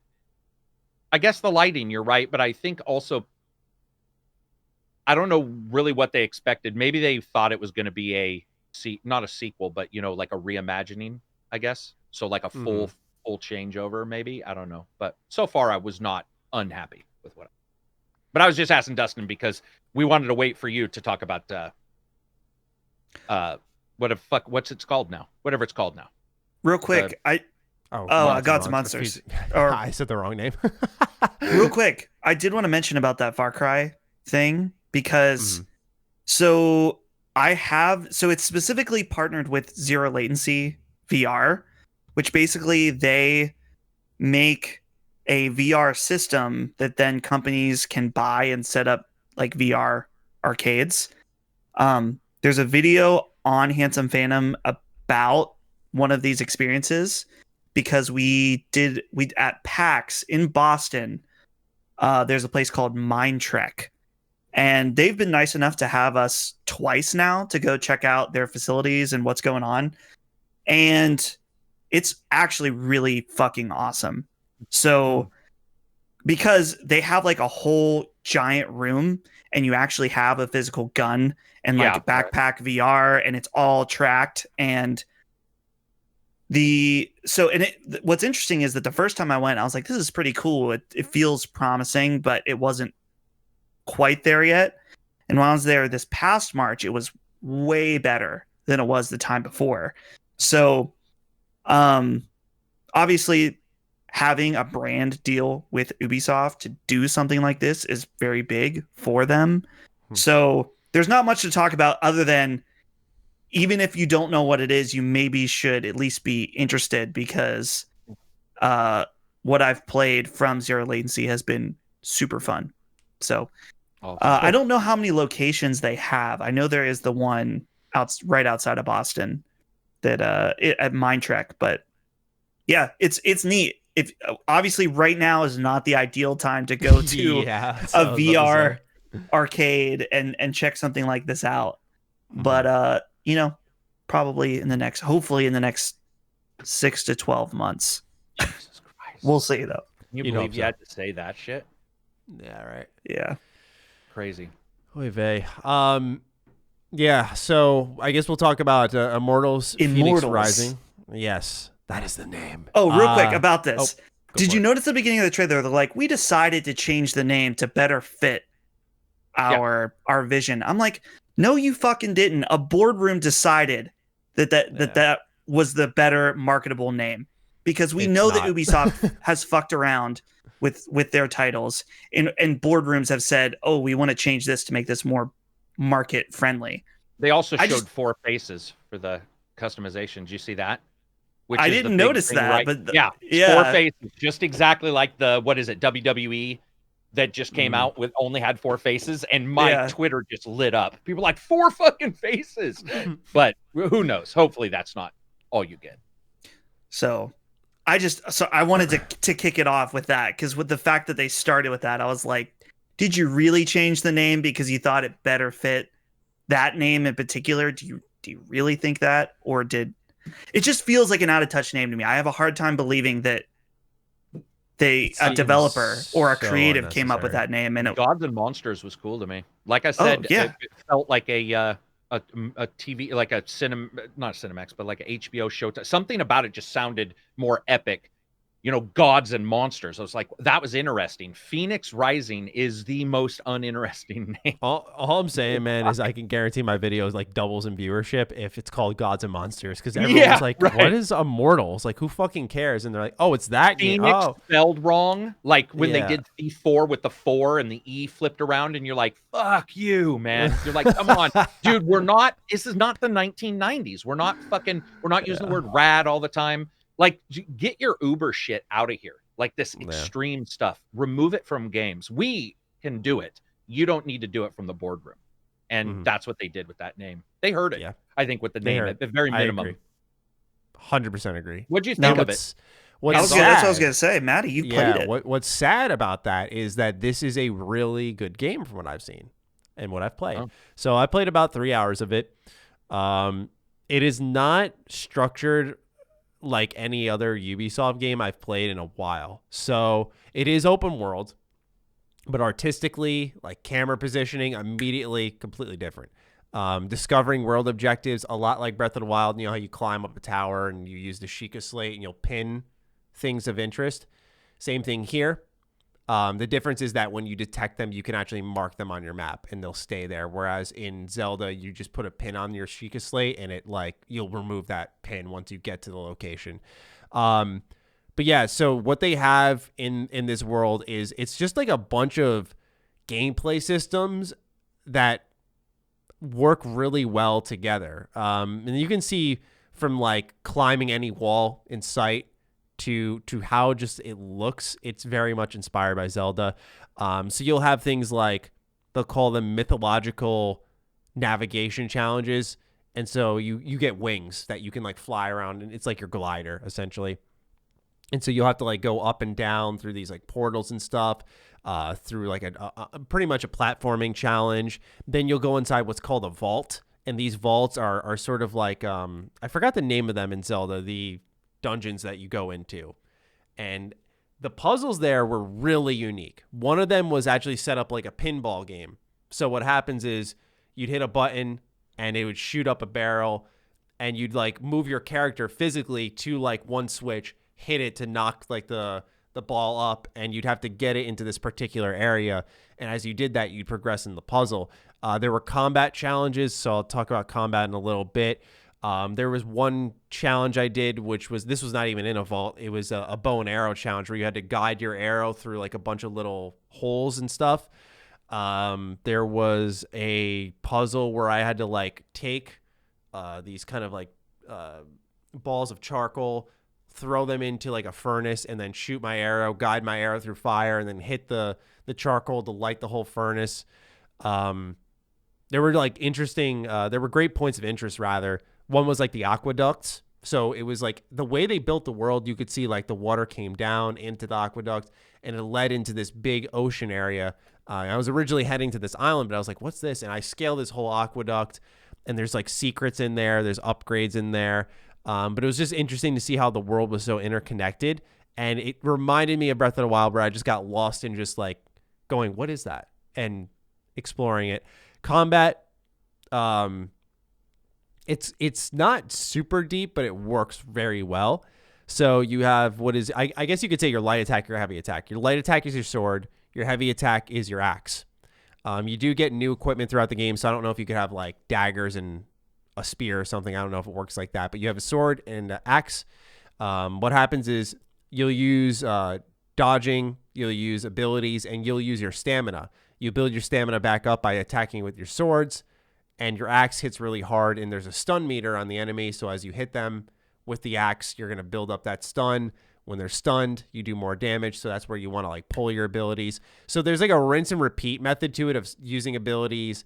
Like one of them's called Hephaestus's Hammer, where you like just do a flip and bang it down on the ground. There's another where you put up Athena's shield and you dash through enemies. And I think the idea is you get more powers as you free more gods that are trapped, if you couldn't tell, because I mentioned like Athena, Hephaestus. It's based off Greek mythology. So it's like Breath of the Wild meets Greek mythos, and it's really, like I said, it's very different for a Ubisoft game. It plays differently. It looks different. The open world challenges are really neat. One thing I'll say in conclusion is one of my favorite parts was I found 2 different types of puzzles that I couldn't complete immediately, which I really, really liked. And one of them was a constellation puzzle where what I had to do was like look at the constellation and then like place rocks down on these panels to sort of match the constellation. Then I'd get an orb that I put into a puzzle below me, but I only had one part of that puzzle. So I had to go solve other puzzles in the world to then bring to that core puzzle. Same thing applied for what's called a lyre puzzle. So you have this harp and you'd shoot it with your bow and arrow, but to find what the music was, you had to go out into the open world and find like the other musical puzzles, get the answer to them, keep it in mind, and then bring it back to that core final puzzle. So it was really neat in how it actually just was constantly varied. Like, I don't know how else to describe it. So Ubisoft games very much known for rinse and repeat. Even if you wipe that predetermined bias out of the way and just go like they've never made a rinse and repeat game, still on its own, this game is very different. And it's because it takes, like I said, like I can't emphasize enough, clear inspiration from Breath of the Wild, but in a way that I think copies some of its best qualities while saying improving the combat is one of those things that Breath of the Wild wasn't that great with. This has good combat, at least right now for 3 hours. But that's generally my impressions on it. I enjoyed my time with it thoroughly. I didn't really. Okay. Well, I was just going to ask, so is there a reason for you doing, like, I don't understand. Are you a character? Do you know what character you are yet? Did they give you that? Your character's name is Phoenix. You play as Phoenix, and she's like... And she is rising. Yeah, she is rising, right. as the new branding suggests. Don't you get it, character? Don't you want to buy it now? No, I get it. I was hoping. So. No, but what happens is Phoenix is trying to free all the Greek gods that have been captured, and they've been captured by this. I don't know if he's a god himself, but his name is Typhon. Oh, yeah, Typhon. Okay, yeah, and so Typhon's like Calamity Ganon. So as you complete, what's cool is as you complete those challenges and stuff, you're freeing sections of the world. And what happens is he'll like yell something from the skies, like, "I see you here," and like the clouds will turn red, and it'll start like raining a red smog, not a red smog, but like this red kind of rage, they call it. It's Typhon's wrath. And it changes how the world reacts. Like everyone gets very aggressive, kind of like I think it's called the Blood Moon in Breath of the Wild. But it works very well because it's responding to you, completing objectives. So objectives, instead of going point A to point B and being like harassed by fucking mercenaries and fucking ATVs driving up with AK-47s in tow, instead it's like you complete objectives, and instead of going that point A to point B, just taking things in, sometimes the world will like respond and tick things up, but it's in a more logical manner. It's like I said, it's one of, actually I shouldn't say like I said, I mentioned this in my video. It's one of my most anticipated games of the year now. I was very, very, very big on this game. I played it and went, wow, that was different. And even days later, I've had time to digest my experience. I'm like, man, I actually am really looking forward to playing more. My concern is the combat. I wonder how much they'll add to that ability wise and stuff, because Not that I need to be mixing and matching them a ton, but I feel like that could get a little rinse and repeat. The world challenges, though, are excellent. Really good. And there's combat challenges, too. I forgot to mention that. So you can fight like mini bosses, but your approach to them, it's kind of the same thing I said with Avengers. Like you can fight and use different characters, but your approach and how you fight someone, the game doesn't encourage you to do anything different. So you'll fight. I fought an automaton boss, and I fought this guy named like Lieutenant something. I fought them both the same. Okay. So good game so far. I'm looking forward to it. I think it'll catch a lot of people by surprise. But changing its name like 3 months out from launch, fucking stupid. You were gonna ask something, Dustin. Oh no, I was just gonna say I didn't realize that there is like tons of raw gameplay out now, which makes sense. I think does your video have your gameplay? Yeah. Oh, dude, I'm gonna have to check that out because I'm just looking at like IGN's right now, and this looks like way more. Just watching the gameplay is exciting me way more than what they showed at that event. Which they're doing a horrible job marketing it. This seems to be a reoccurring thing for me in the past year or so, is that I see games and the way they present it on a stream, I'm like, okay. And then if they just would show gameplay, then that might be more effective than what they show often. Yep. So that's why people like streamers, because they can just, when they're paid to like play a game, just playing it sells it more than like sometimes one of our reviews would. And it's a sad reality that we must accept. Well, I think it's also that during the trailers, they show a lot of CGI sometimes. Yeah. And what you're showing is gameplay, because that is something I have noticed.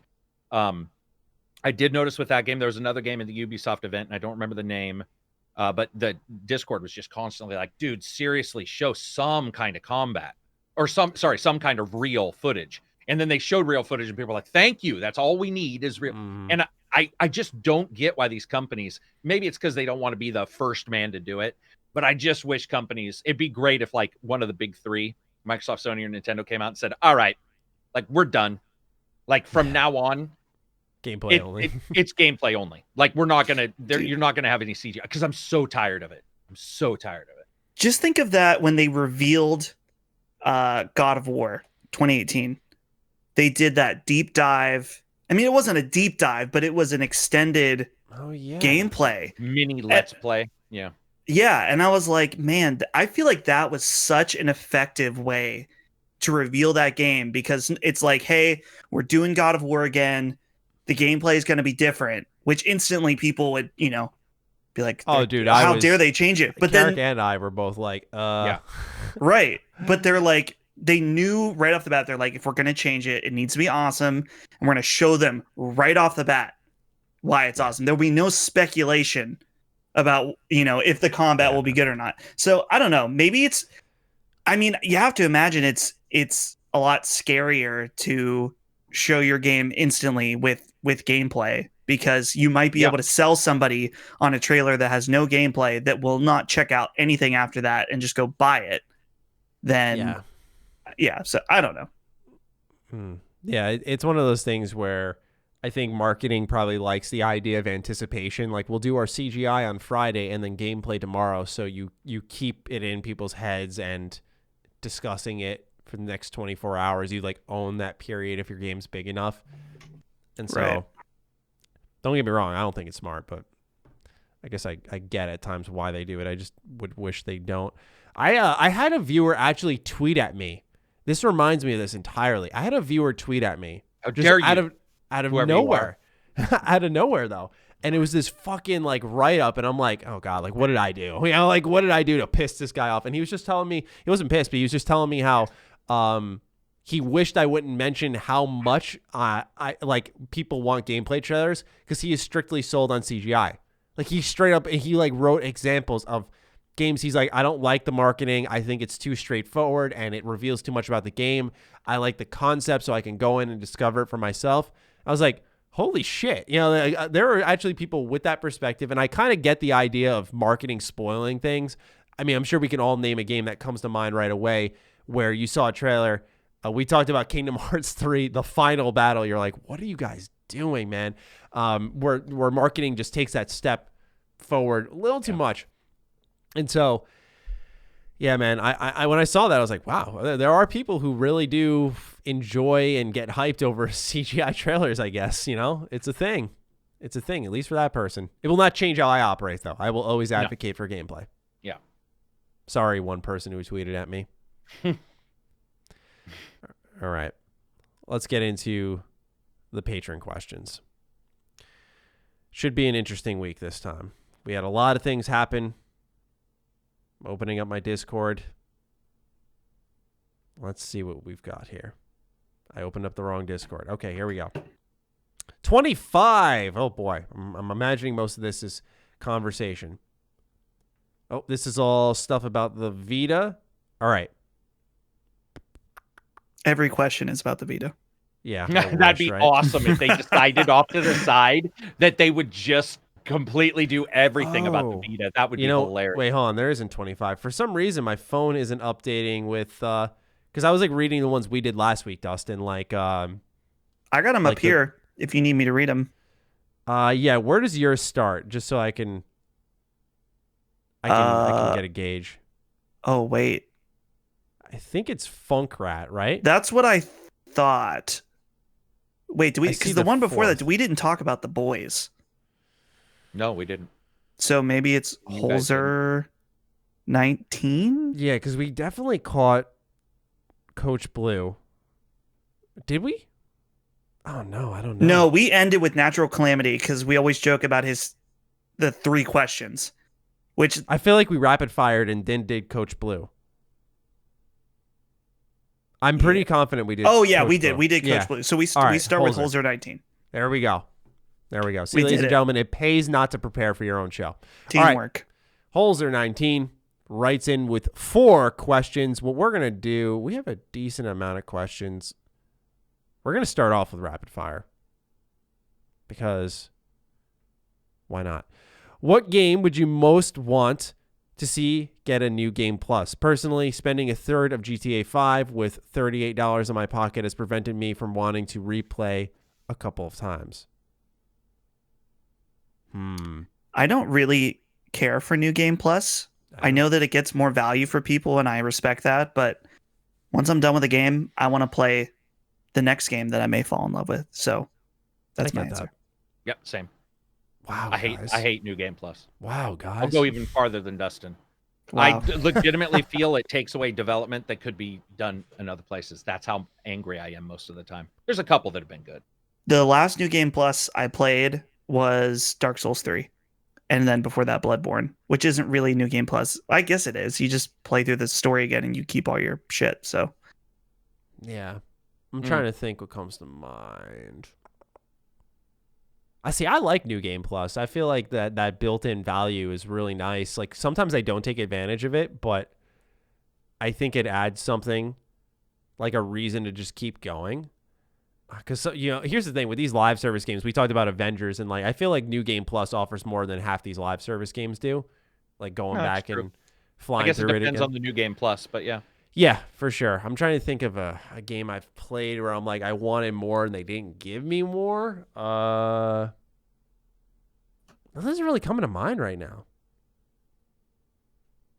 Because most games I play are semi-replayable because I like RPGs. I don't know. I don't got a good answer for you. I apologize, Holzer. Something will come to mind in the middle of this. So stay listening. Number 2. Who are your single favorite optional and mandatory game companions, not party members? I got Elena from Uncharted and Nick Valentine. Favorite companion from a game? That's such a broad. Well, he says optional, as in they don't have to be in your party, and then mandatory, I guess they're a side character. Character. Mafia 3 had what's his name, who was the fucking side character to Lincoln. He was the lawyer. Yeah, what the hell is his name? I can't remember his name, but he was fucking written so brilliantly that recently I told somebody just to play Mafia 3, just to experience him and just sort of play the game whenever you get a chance. So I apologize, I can't remember his name. It's been a long time since I experienced Mafia 3, but I think he's not necessarily in your party, but he makes the game worth playing, or at least maybe watching YouTube. I don't know if this count. Okay, optional. Okay, this is a companion. I guess this could partially count. I'm gonna say Dr. Maruki from Persona 5 Royal. Is that a good option? I would say so. Yeah, That fits the bill. He's a companion. He's just. friend. I think he's awesome for a lot of reasons Oh yeah, he's amazing. that we will not talk about. Yeah, I love him. That's a good one. Optional party member, I'm going to say am I really about to pick KOTOR twice? I was wondering if you were just going to go with 47 or not, or HK.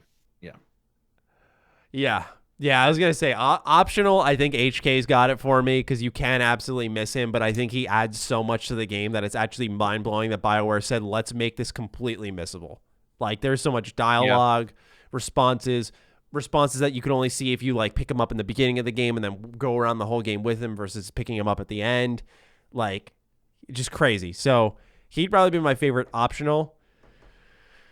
Mandatory, I'm going to try to pick not KOTOR, like just a main side character. I wanted to say Kreia, just so you guys know. I wanted to say Kreia because I feel like she just is the nucleus of KOTOR 2 and how you just constantly are like, God, I can't do anything right. Shut up. Side character. I really like the dwarves from God of War. It's not like my favorite, but like I really like them. They're pretty good. I think I'm going to go with Yosuke from Persona 4. He's my boy. I love him. It says not party member. What? That's what the question says. Oh, this son of a bitch. You ruined everything, Holzer. I don't like these story games that you're talking about. I'm going to say... Maddie, wait, were we doing rapid fire for this? Because if we are, you are. Yeah, I'm failing. Failing. I failed 2 questions in a row. These guys. I can't think of anything. Like a side character. That's why I went with what's his name from Mafia. It's like he's a side character. I'm just trying to like quickly just bang. Like I'm just trying to like pull out my gun, but I'm dropping it on the floor here. I could pick one for you, Maddie. Pick one for me. Let's see what how well you know me. Dang it! What's on your shirt? The little girl on Persona 4. Oh, Nanako. I love Nanako. Boom. There you go. In your face, Holzer. I feel really bad that I did not know her name for a second. That was very shameful. Wow. You were placed in the middle of the field, equipped with a bat. How many 10-year-olds with bicycle helmets are you going to take? I'm not answering this. I'm not hitting 10-year-olds. I would love to answer that, and I will hit 10-year-olds in the head. How many can we take out? Before they got you? No, 0. Dude, I'd take out fucking 10-year-old kids for the rest of my life. There's no chance. I would Why? fucking... Is he saying... No, he's just saying how many would you be able to take out? Not you would want to.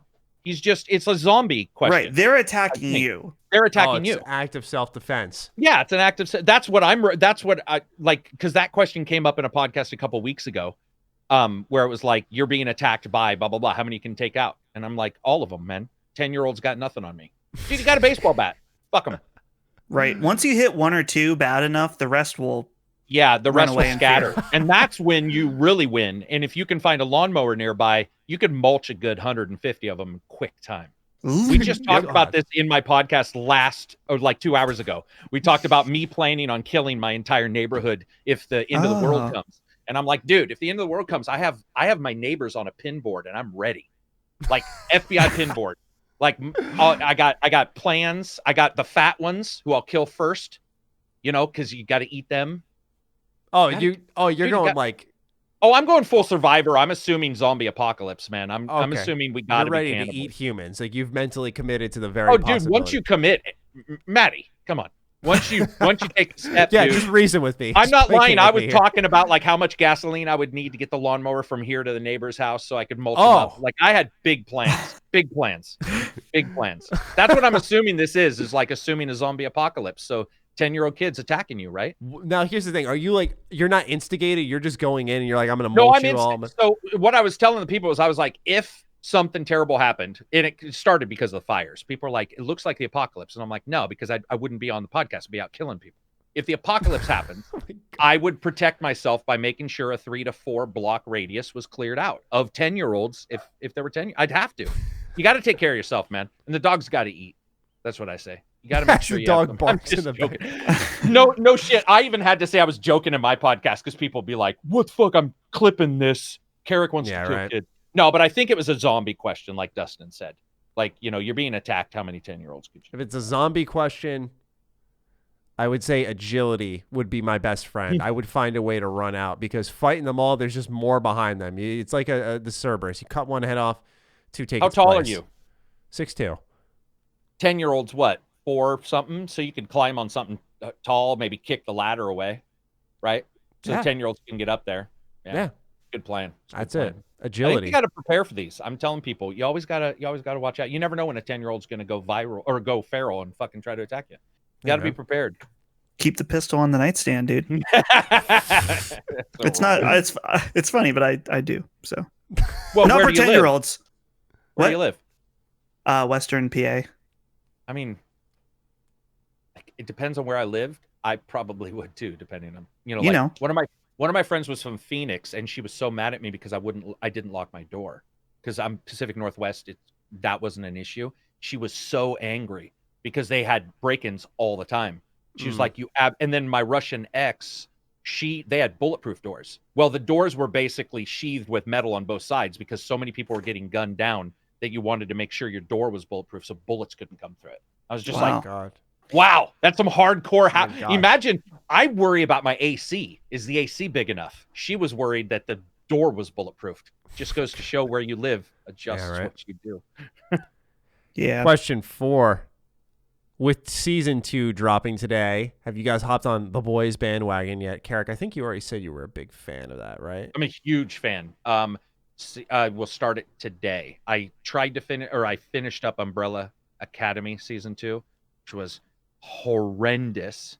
So I'm hoping to wash all my hatred away with Boys season 2. Fucking adore the show. I have heard people talk of this show, but I have no fucking clue what it's about. I just know it's some kind of comic book nerd bullshit. So I know it's pretty dark. Yeah, I was gonna say I'm pretty sure it's like superheroes who fucking kill people and shit. Like it's ridiculous. I might be in. Yeah. What is that? Right? Amazon? It is. Yeah, it is quite literally that, and it's the darkest. It is as if the superheroes were not good guys but appeared to be, and the shit that could go wrong. And it is one of the. And then the Doctor from Star Trek, the actor, he's Judge Dredd as well. He was Judge Dredd. Yeah. You know who I'm talking about. Yeah, I know who you're talking about. He's the leader of a resistance against the superheroes because of shit that happened to him. Yeah, dude, it's phenomenal, by the way. Like, I'm not a big comic book fan, and it's phenomenal. I'm not either, but I was just joking. If you like, because you wanted to. I like triggering people sometimes and letting it hang and make people go like, "Wait, is he mean that?" There's comic book fans. I mean, Persona fans also very sensitive. Yeah, it can get rough with comic book fans, though. Surprisingly, Trails of Cold Steel fans, I don't know, Matt, if you've noticed this, I've gotten a couple direct comments to me about things I've said about Trails of Cold Steel in the past few weeks. Are they venomous? Not venomous, just people are not happy that I don't like it. Ultra defensive.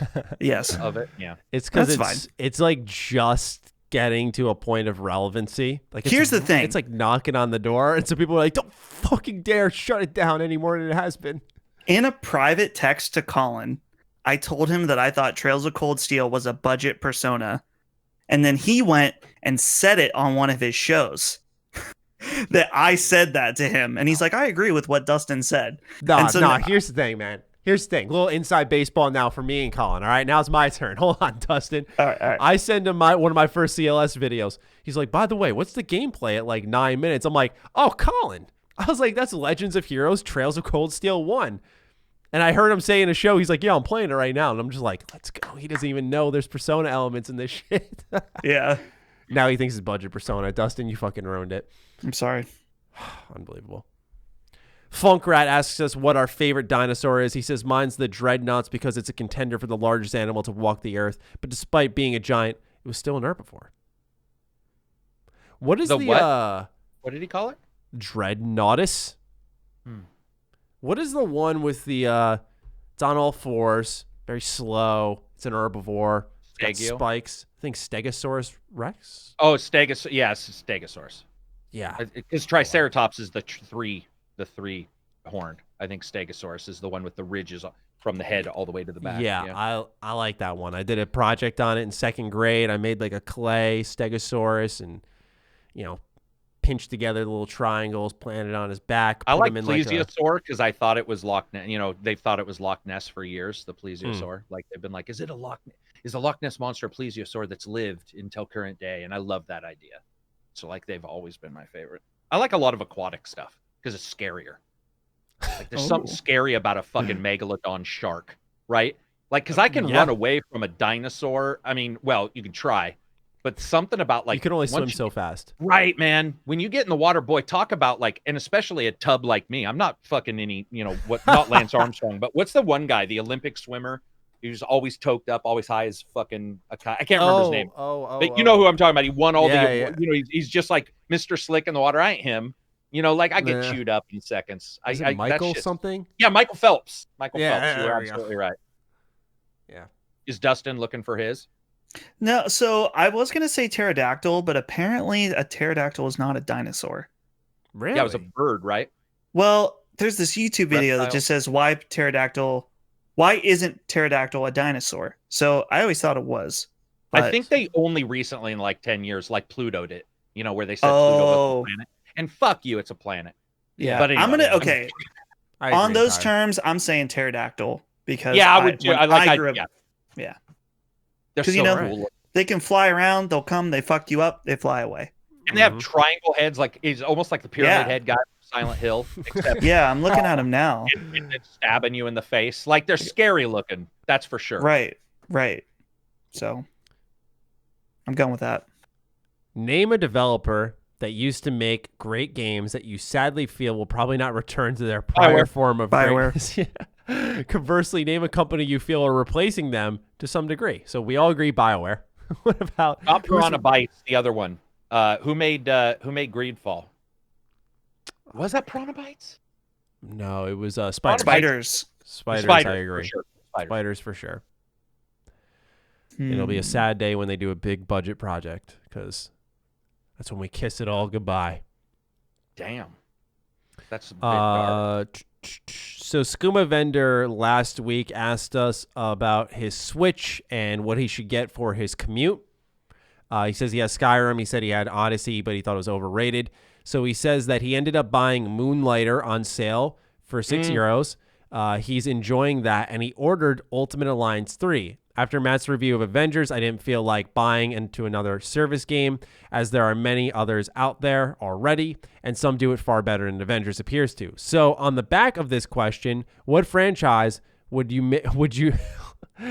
what franchise would make you declare war if the developers decided to make it a games as a service installment? My answer would have been Fallout. My war had already been declared and ended, so I have buried my hatchet. What about you, gentlemen? What IP would you see a games as a service pop up for, and doesn't always spell bad news, but sometimes can get a little hairy, a little dicey. So what would send shivers down your spine at the very least? And Karak, it cannot be something in water. No, but my brain was like Ori, just because I love that game so much, but you can't make that a game as a service. But I would say something like Gears of War as a true games as a service, that bullshit repetitive stuff would be really rough for me. I have an issue lately even with seasons. I'm starting to get very negative towards the season pass thing. So games as a service would need something new. Yeah, it'd be a step even worse for me. So Gears. I don't really know. Maybe something like Doom or that's a really good one. Wow, that'd be weird. Just because the thing I like about Doom is the fact that it is just a tight campaign that you play and then what it is. You come back to it later if you want. So yeah, that's a really good answer. Yeah. All right, I get a chance at redemption here with rapid fire as it's Natural Calamity who's stepping up to the plate with 4 big ass questions. So we're gonna see if I can do it this time for sure. Question 1. Say Halo Infinite does not do well in the slightest after 4 failed games, Halo Master Chief Collection, Halo 4, Halo 5, and Infinite. Do you see Microsoft dissolving the studio, or do you see them moving Halo to another studio? Halo's not failed on those. Yeah, I think monetarily it hasn't. Monetarily it hasn't, yeah. So I think at that point, I do think they consider moving studios if Infinite's not good. But then again, they're planning on supporting it for 10 years, so how does that work? I think they end up sticking it out, but at the same time, I could totally see them saying, like, co-developed by 343 and someone else. Like, they need a guiding hand, big time. In fact, Halo 4 and Halo 5 are the biggest launches ever for the Halo games. Yeah. I'm looking at their sales. So Halo 4 was good. I don't think that was a fail. Halo 4, can you guys remind me, was Halo 4 the Tron enemies? yes. Yeah, the Prometheans. Oh, yeah, they were good. Yeah, I don't care. cool weapons and stuff. I don't know why people didn't like them. They were a different kind of enemy. They were different, like, they were good. I liked 4. I liked those enemies a lot. I thought that was maybe the weapons not so much. I remember people were like, they didn't like those were Prometheans? Yes, I think that was their name.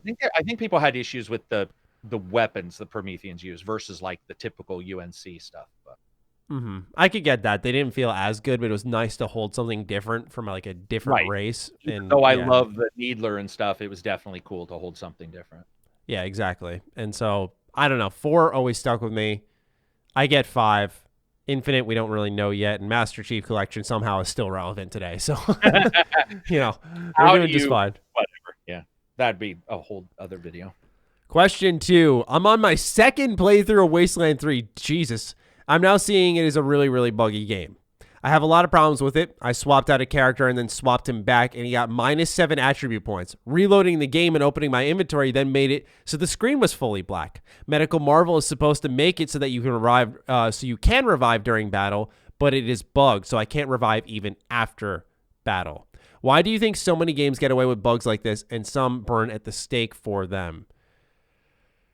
I do think it's a case-by-case handling for a lot of people. Like with Wasteland 3, I know they got on a patch. They just released one, so some of these issues, you posted this today, actually, so never mind. But they posted a patch recently, so a lot of issues I was having were resolved. I just do think it is case-by-case where if you are a repeat offender, you are going to get slammed harder and harder.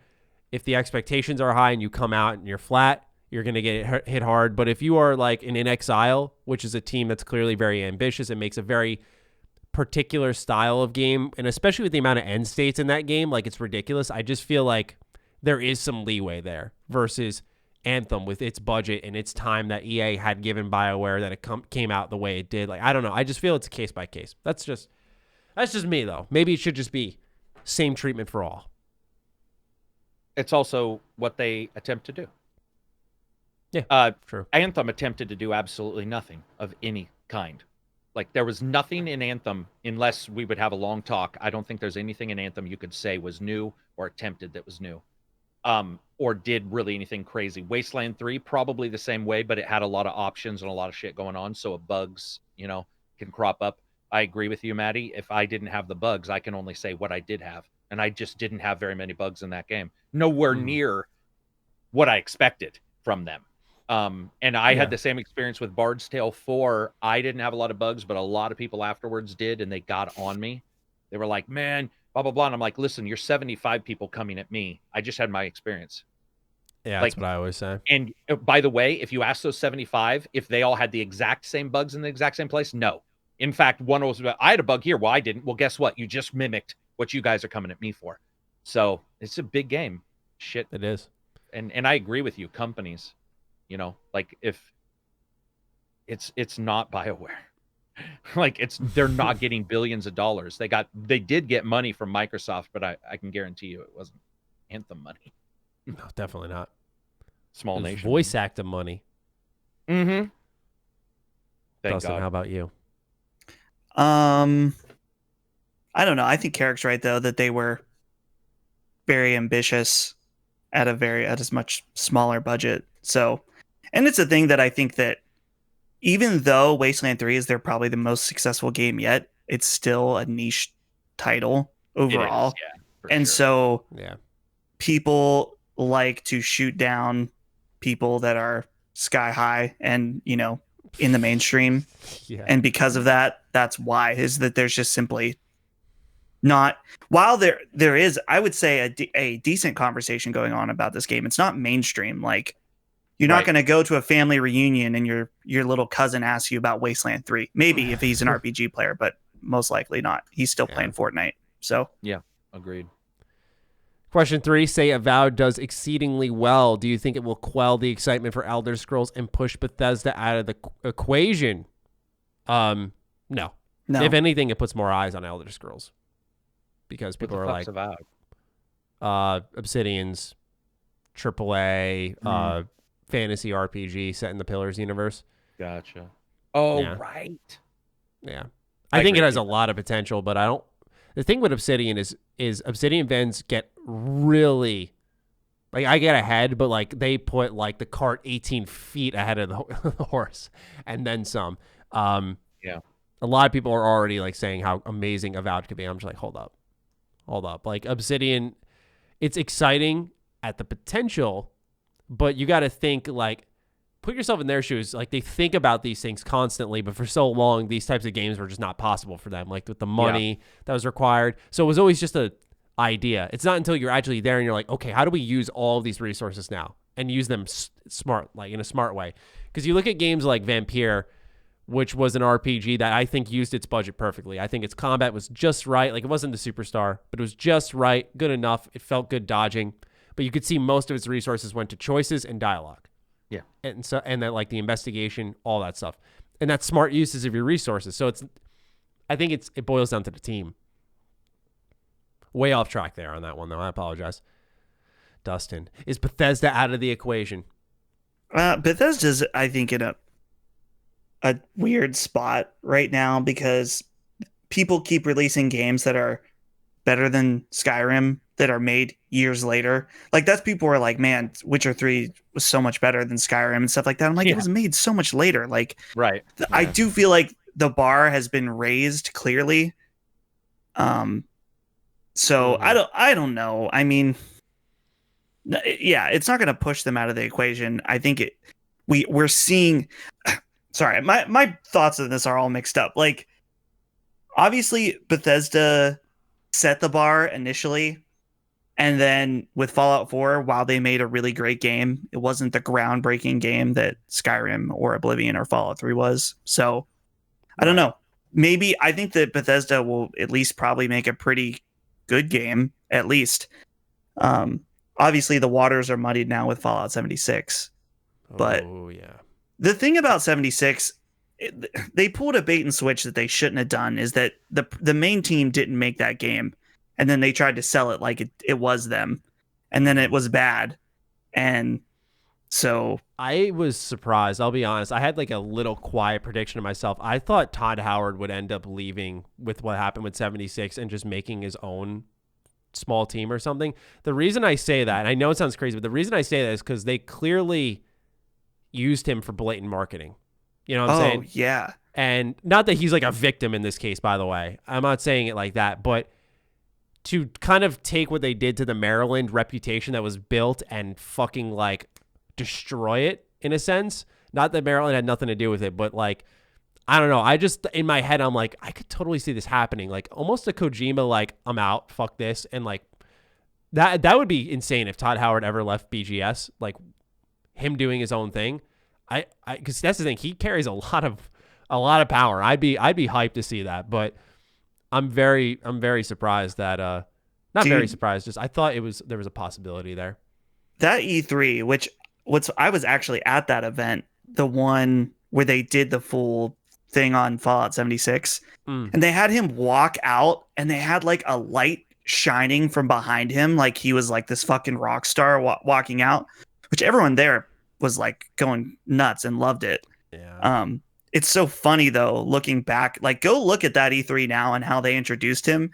And it's funny because you saying that really just connected the dots in my brain that you're right. They did like fully use him to market that game, which I'm sure that he had involvement for sure. But yeah, absolutely. I think he was the one who used himself. Oh yeah. Yeah, I agree with that. I don't. Yeah, and also I was going to say I think they're choking on lack of talent and have been for years. And the reason why people are bringing up that Witcher 3 is better is absolutely right. Like Doesn't said it was made years better. The issue that people see with Bethesda, whether they know how to put it into words or not, is that Bethesda continues to make games that look like Skyrim. Fallout 76 looks like Skyrim. Sorry. Yeah, it's got 16 times the fucking follicle textures, whatever the bullshit he lied about. Yeah. But they're lying all the time, and you can see the lies. And so when you can see the lies and there's no improvement being made, the question starts to become, can they make improvement? Or are those people who are there at the level of the tech that they can, is that the best they can do? Which there's nothing wrong with actually saying that, because if we all got together, we all drew, one of us would be better than the other. And one of us probably has a talent level that we can reach where we max out. Our character class is not artist. You know, we're maxing out. And I think that when you look at Bethesda, they've built their system in a way that some people are maxed out. And whoa, I just turned into an alien again. Sorry, my camera. So I agree with you guys. I think, yeah, they used him, but I think he probably I think, in all honesty, most likely he was in charge of all that anyway. I also don't think that he has any particular talent that would cause me to be excited if he left. I don't think he is talented. I never have. No. Okay. I don't think Todd Howard. I kind of get what I you don't mean. think he's talented in the way that a Kojima is. Well, maybe he is more talented in that way, but I don't think Kojima is nearly as talented as people blow wind up his ass and pretend he is. Apparently, Kojima's an asshole too. Oh, really? I've heard that. I like that's too bad, because I actually feel bad about saying stuff, because I've always assumed the opposite. So I rarely go at him, because like I don't feel that that's apparently wanted, apparently Kojima's like a Steve Jobs figure that like people people want to work for him their whole life. They finally work for him, and then they're out within 3 months because they can't do it. Well, and remember the Twitter where he was like, "You can't English people just can't understand how amazing I am." So remember, he was the one who dropped that bomb. I remember that. I was like, yo. But long story short, I don't think that Todd's not talented at all. What I think is his talent may not rest in taking and leaving and grabbing 100 people and making another solid title. It may have been the genesis of all these people together, just like BioWare was the two doctors. And when they left, things started to fall apart. Todd may have worked better with others. If you look at Carmack, for instance, Carmack works well without what's his name, Romero. I don't know if Romero works as well without Carmack. And so you get these guys from id, when they split up, things sort of went weird, but Carmack had a technical ability, and maybe John's having a more difficult time without Carmack, you know. And I'm certainly not saying that there's at odds or anything, but I like Todd. I think that he's a game, you know, he's a game guy. He has to toe the company line. I just don't know if his talent is where we think it is. I get that. I just more so, I guess I was more so suggesting out of raw curiosity of maybe him. raw power too. Yeah. You're right there. You know, I feel like maybe, and this might just be a lack of game dev knowledge, but I feel like the director kind of sits in a position of like, you're managing everything that's right. happening. I'm wrong. What's up? You're right. About He is the director, isn't he? Yeah, game director. Yeah. I usually see executive producer and game director. Yeah, so executive producer, after talking to the people at Vermintide and finding out who does what under the names, executive producer doesn't even need development knowledge many times, depending on the company, because they're a producer. They put the timeline together. They're not in the nitty gritty. The director. And so I completely take what I was saying back. Technically, if Todd's the director, then there is some technical stuff. Then I would have more questions on why do all the games look like shit now. Then you could lodge that complaint against him. But I'm glad you mentioned that, because I was going at Todd from always the producer, the CEO level, and not the not.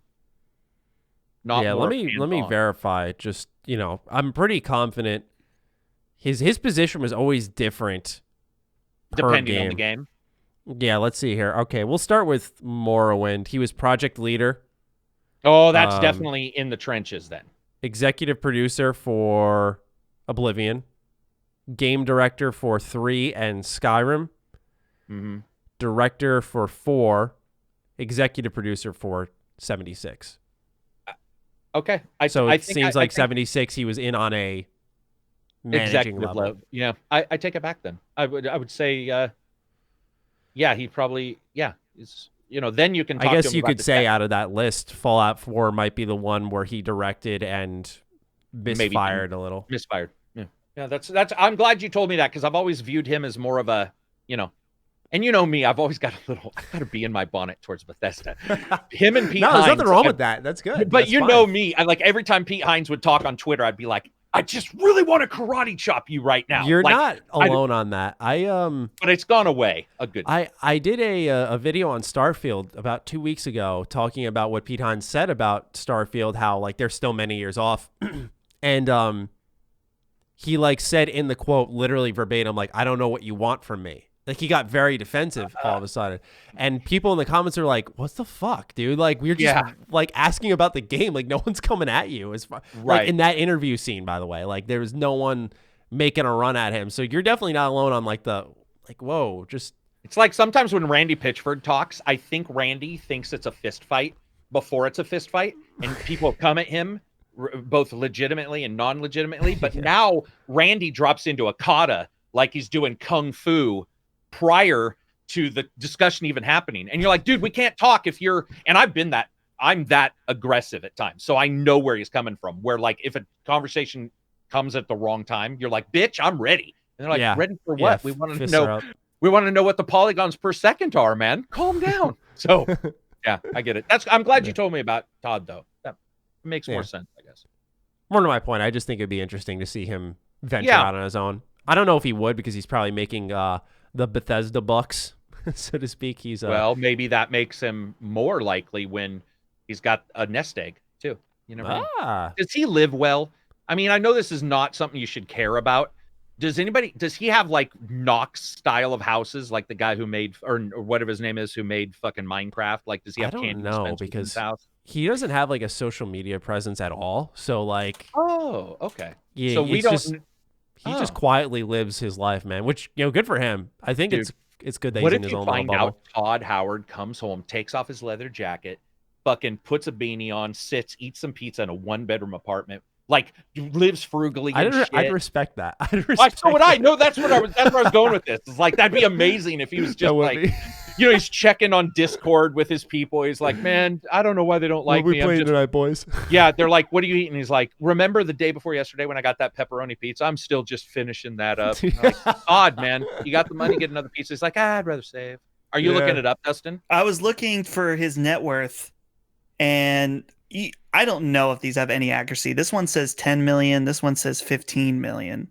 Okay, well then, from what I understand, usually they say cut it in half. So 5 million, which would make sense because he's got speaking deals. We've seen him at various conventions and stuff where they get paid. So has he written books? Has Todd Howard written books? I would love that, honestly. I was just gonna say, if he has written a book, I would definitely read it. That's when I think you can get, even with a ghostwriter, you can get I feel like that's part of why people like Todd is no one really knows a lot about him. He doesn't have social media. He just comes out, he talks about his games, and I respect that. And he seems genuinely nice. Everything I've talked to you about, because you've met him, right? You were the one who'd met him. And people I've talked to, that's what's one cool thing about him is it's despite all this, because he's met some rough feedback. Yeah, that's what it lightly. Yeah, I wouldn't want to have worked there, by the way, when 76 came out. I mean, shit, no. Dude, you'd have to pay me some serious bucks to be their community manager. Bro, I literally felt like a blanket of negativity on the internet when 76 was launching. Just Bethesda was in their, pardon the pun, but their Fallout shelter, just is it over? Because rough everything, man. I remember when the what was it, the power armor helmets came in, and they were in this fucking my god, shitty duffel bag. You're like, what is going on? And then they say, here's 500 atoms, we're sorry, and people were like, if you accept that, you can't return it, don't do it. You guys gotta remember, this started with the 360 with horse armor. I was there when they dropped that, and people were legitimately coming at them because they were like, horse fucking armor, it doesn't even do anything, what are you talking about? And they were like, it's cosmetic, which nobody had really thought of. It was new. And admittedly, I sort of liked one or two of the horse armors. to be honest. The elven horse made my horse look pretty fucking cool. But I was also like, what the fuck? Yeah, I'm buying that. Like, I don't like you, but buy me that real quick because that looks fucking awesome. So I can see he's been under attack now for, what is that, 15 years. Yeah, I mean, he says, and I believe it to some extent, he says, like, I want it to be about the team, not me. And I do believe that. Not even because I met him, just like I think there is a degree of like a team player in that helps your studio out when it's about them. It probably also, to my point, helps him because it doesn't all, he probably imagined it doesn't all fall on him. 76, though, when you're the spokesman out there. 76 is rough. Well, it and does remember, fall on you. 76 is the age-old comment. It was the 16 times, right? Whatever. Mm-hmm. Like he had that technical comment. It was like 16 times the polygons or light rays or fucking The flusticles. detail. Whatever. Oh, and it just works. Oh, yeah. He said that on stage. See that mountain? You can go there. So that was my favorite one. Yeah. That's another cool thing about Todd, though. I say that. First of all, people say that now, developers all the time. All the time. Developers be like, see that mountain? You can go there. Without even joking, that's what people say. But it just works. I've said that in reviews, and people always think I'm teasing Todd, and I'm not. It's a term that can. Yeah. Because the way he showcased something and just said it just works like this. And now, like, you have that mental image. So when you say in a review, as you're showing systems, all of it just works. That statement alone works. This is a Bethesda channel, or at its heart, because we started. You asked one question, and now it's gone. Like, it's quick fire, and we're like at 45 minutes. Bethesda, I still, part of it. part of it's at my heart of things, like the root of my channel. But I always enjoy talking about Bethesda because you look at like Ubisoft, EA, like you look at all these fucking companies that have like massive leaks, and then you look at Bethesda. Yeah. When was the last time they had a thing fucking leak? Really? Like, I think the worst leak they had was like the Prey emails with like Rafael Colantonio, where he called like the journalists like press sneak fucks or some shit like that. That was hilarious when Bethesda? The press that was when he worked at Arcane. Oh, Arcane. Okay, gotcha. I was not aware. Didn't Kotaku leak that Fallout 4 was going to be in Boston? Oh, geez, and MIT, right. and they got banned. They got banned. Yeah, they got banned. They're still Bethesda did not forget. They are still. They're not a cool thing, but Kotaku's probably gone anyway. I would say pretty soon. Yeah, right. Pretty soon. Once Jason Schreier walked. I absolutely did not mean that. I hope nobody takes that offense because that is not what I mean. I just mean the good thing is like we wouldn't have to deal with it more. But that's a bad term, bad way to say it, because that sucks to lose your job in these like fucking. Oh, especially nowadays, dude. Holy shit.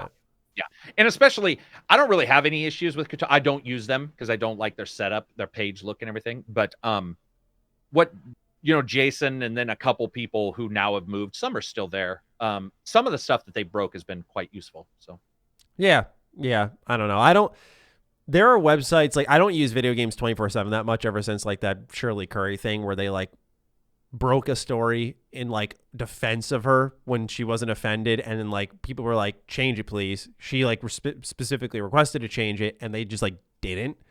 That to me was like, it was stupid, man. It was extremely stupid. And so the way I look at it is like I usually just use sites less. Like Kotaku, I don't hate, I just use them less. That's what happens. Like IGN with like their baffling amounts of like plagiarism or just like bad calls or not checking and verifying information. Like I just use them less and I find other places, because you'll have a site like I like Push Square right now. They haven't steered me wrong, but if Push Square were to do something stupid, I'd be like, all right, I'll use them less. Whoa, nice. I was gonna say Kotaku wrote a pretty shitty hit piece on the company I work for. Oh yeah, that's true. That was filled with some inaccuracies. So I keep forgetting you. Okay, I was like, "What's it fucking talking about?" I just dropped it. Oh, I see what you're saying. Yeah. Well, and I think that's ignoring politics for a second. I was talking more about game actual leaks and stuff. Right. That's one thing, but I'm gonna personally put it out there that I don't think a single fucking company handles politics correctly, because that shit. Once somebody gets a hold of something, there is never checks. never checks on what is correct. And there was a thing that happened with somebody who's they're a patron of mine, so I'm not going to drop their name. They're in the industry. They did something, and all these companies came at them. And I can tell you guys after, but I'm not going to say it during the live. They came after them in ways that if it had been one of their own, they would have never come after them. And I was so blown away by the vile, some of the biggest names in the industry, names we've mentioned, so forth, came at this person. And I was like, you guys are fucks. Like, completely untrustworthy. Absolutely never going to, like, ever trust them or ever want to talk to them if they ever reached out. Like, you know, yeah, dude. I think that's one of the biggest problems we have. Polygon, I used to love them, and they just went to shit. I used to really like Polygon. They had a slick interface. Like, everything about them looked almost like Next Generation magazine, which was my favorite magazine of all time. And they've just fallen apart too. So yeah, sign of the times. Yeah. Follow me, ACG, on YouTube. Best place to get gaming information. I'm just doing No, do that. Be sure to follow Karak and Dustin. Question 4. Do that. I'm joking, but seriously, do that. Question 4. Seeing CD Projekt Red plan to release Witcher 3 on next-gen consoles, I can't help but think this might mean Cyberpunk 2077 is in trouble and they are trying to win some goodwill before the fact. Please quell my worries. I don't want this to be true, but I fear it might. Look, all I'm saying is this week, we didn't talk about this in the main show. I talked about it on fucking Extra Slice. What happens with CD Projekt Red, like, all I'm saying, man, is I think Cyberpunk's going to be just fine. I think it's going to release fine. I think it's going to be well received. I don't think it's going to save the earth and cure 2020, but I think it's going to be a great game. It looks great. I'm excited for it. I think the free next-gen upgrade is great. I don't think you really have anything to worry about, but like this week with the whole monetization of the multiplayer, that was discussed about a year ago, I want to say, how they were going to like add some type of microtransactions. They were dabbling in the idea. So it was like out there. And then they confirmed it, like it's going to happen. And so GameSpot covered it. And I remember their title wasn't that great, which was like kind of baity. But then other sites started covering it, talking about it in a much more upfront, like CD Projekt Red has confirmed for their multiplayer component that there are microtransactions. And like they tweet out like, don't believe the clickbait. I'm like, what clickbait? Like this shit's true.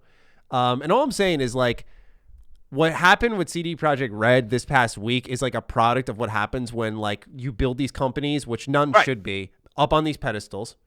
You put them on this place where you believe they are untouchable, and then a non-issue becomes an issue because they did talk about it, right? But people were disappointed because it's happening, and because CD Projekt Red, you know, anytime they were confronted about microtransactions, generally speaking, right? I know people say nowadays it was about the single player component. But generally speaking, when they were talking about microtransactions, like people were bringing up the old tweets like micro what? And no, there will be no microtransactions at all. We leave greed to others. I'm like, from a PR standpoint, that's what happens when you build it up, you embrace it, you put yourself on that pedestal, your non-issues become issues. And so you reap what you sow. Yeah. And so a lot of people, I've lost followers over it and shit. Like, I don't fucking care because like there are just people who need to, I love CD Projekt Red, right? Like I cover them on my channel. I cover half the shit they do. Like I'm a CD Projekt Red fan and I have been since like 2012. Like that is not going to change. But like people need to wake up and realize this company is possible to make mistakes. Like here we have Natural Calamity saying he doesn't want to believe that it may be true that they could fuck up Cyberpunk. And I think it's going to be fine. I think it looks great. But I will say what I saw in 2018 had me more hyped than what I've seen in the last 2 episodes of Night City Wire. That's just me. I still think the game's going to be great. But elevating this company, just walk in neutral, man. As neutral as you possibly can be. You can be excited. There's nothing, no one's taking that away from you. But they're not saving babies from floods either. I don't know where the fuck this best friend mentality comes from. But remember that CD Projekt Red gets their money from GOG. That's where they get their money from. And so these I can't remember the term, but these very positive, we're going to give you Witcher 3 free, isn't just based on somebody waking up and, you know, after a good masturbation morning session, they're like, fuck, I'm going to give away Witcher 3 updated. Yeah. That's not what happens. As Dustin's like, what just was said? That's just me, man. I'm just assuming we all do the same morning routine. You may get coffee. Some of us masturbate. Here's the thing, though. All right. Hey. Or both. I mean, like, Or both. That's Or both. like, what do you put yourself at that point? One like completely mellows you out. The other, you're Power just user. like, dude, multitask. I'm just alt tabbing, baby. That's an alt tab to me.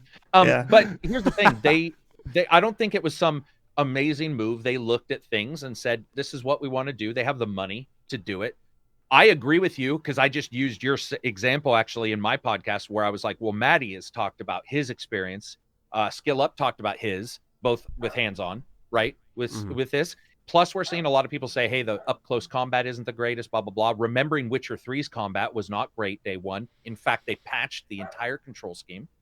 So why not think it'll be a Cyberpunk game that could be good versus the savior of all games?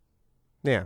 And to Exactly. me, if you do that, you are going to be much happier. And in fact, will most likely be able to deal with it as a game made by people across multiple years versus some strange fucking magical beast that doesn't even exist. What's sad is if you do say that, which I did. Like, I came out, I was just like, look, I said, this is what happens. You set yourself up. You put these companies on pedestals. I said your disappointment will be immeasurable. And some people were like, you're overreacting. You're hopping on the hate train. I'm just like, dude, I'm just saying, like, even treatment, man. Like, just go in. That's the prep wagon. You're prepping people. That's not the hate train. Yeah, that's what I'm saying. There's no hatred, and easily what you said. That was perfectly said, man. It's just about, having you set yourself up better to enjoy and have that moment of like, oh my God, this game is everything and more. If you just go in and say, like, this could be a good Cyberpunk game, or a good RPG. I can't wait to play Cyberpunk, because it could be a good Cyberpunk game. That's quite literally as far as you should go. It's so uncomfortable, man, because I worry about people's.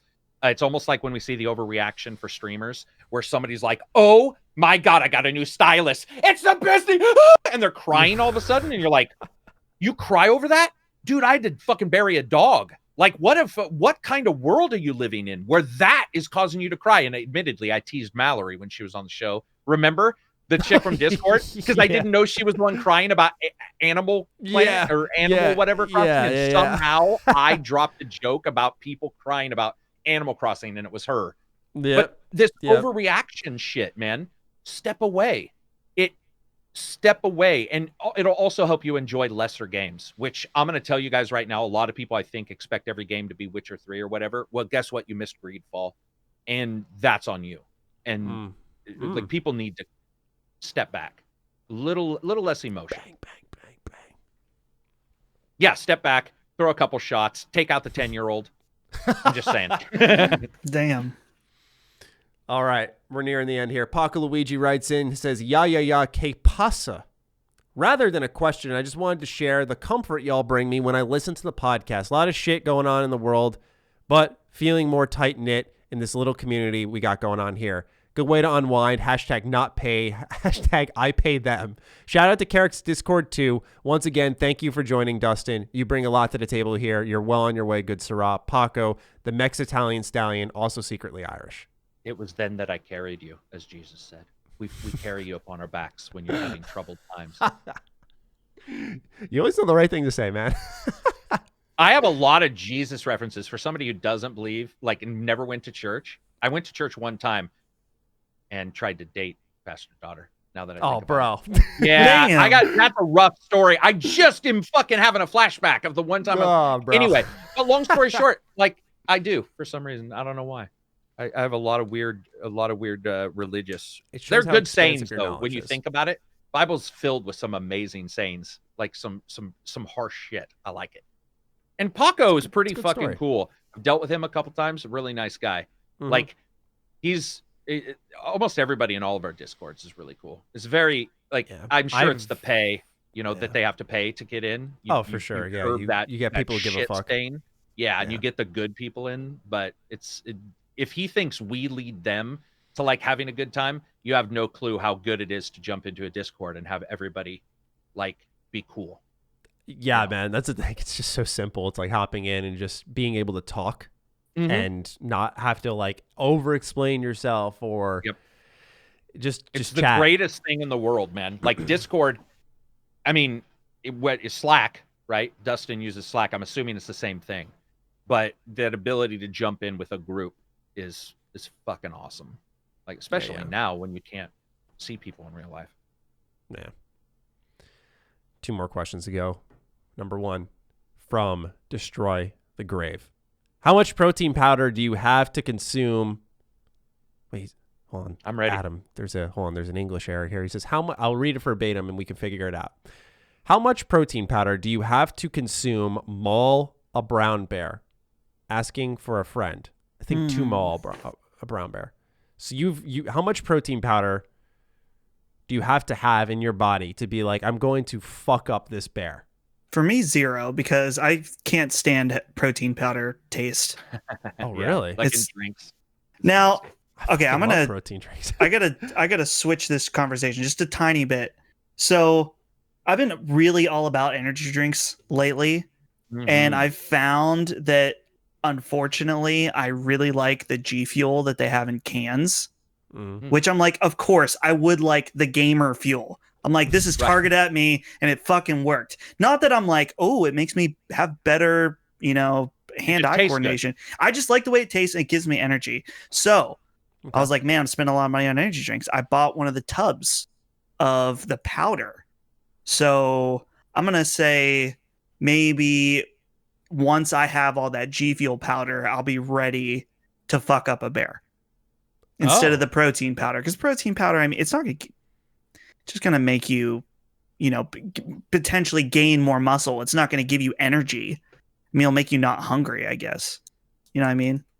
Tastes like I'm surprised Matty said that, because I also like Rockstar Monster. What kind of protein powder you guys having? I have Wii, and then the Weeder, the weightlifting. That's why powder, and they're vanilla. Well, that's because I don't like the other, whenever they say strawberry, it fucking doesn't taste. It tastes like somebody waved a strawberry over the powder, and that's it. And the rest tastes like ass. I forgot the name of there's so many brands. That's the issue.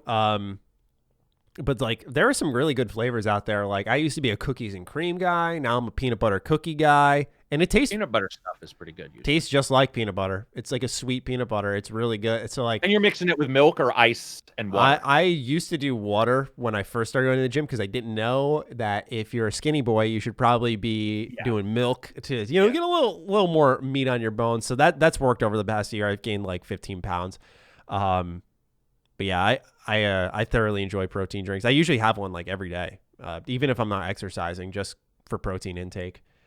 I get way more than enough protein, though. That's another thing. You're a meat eater?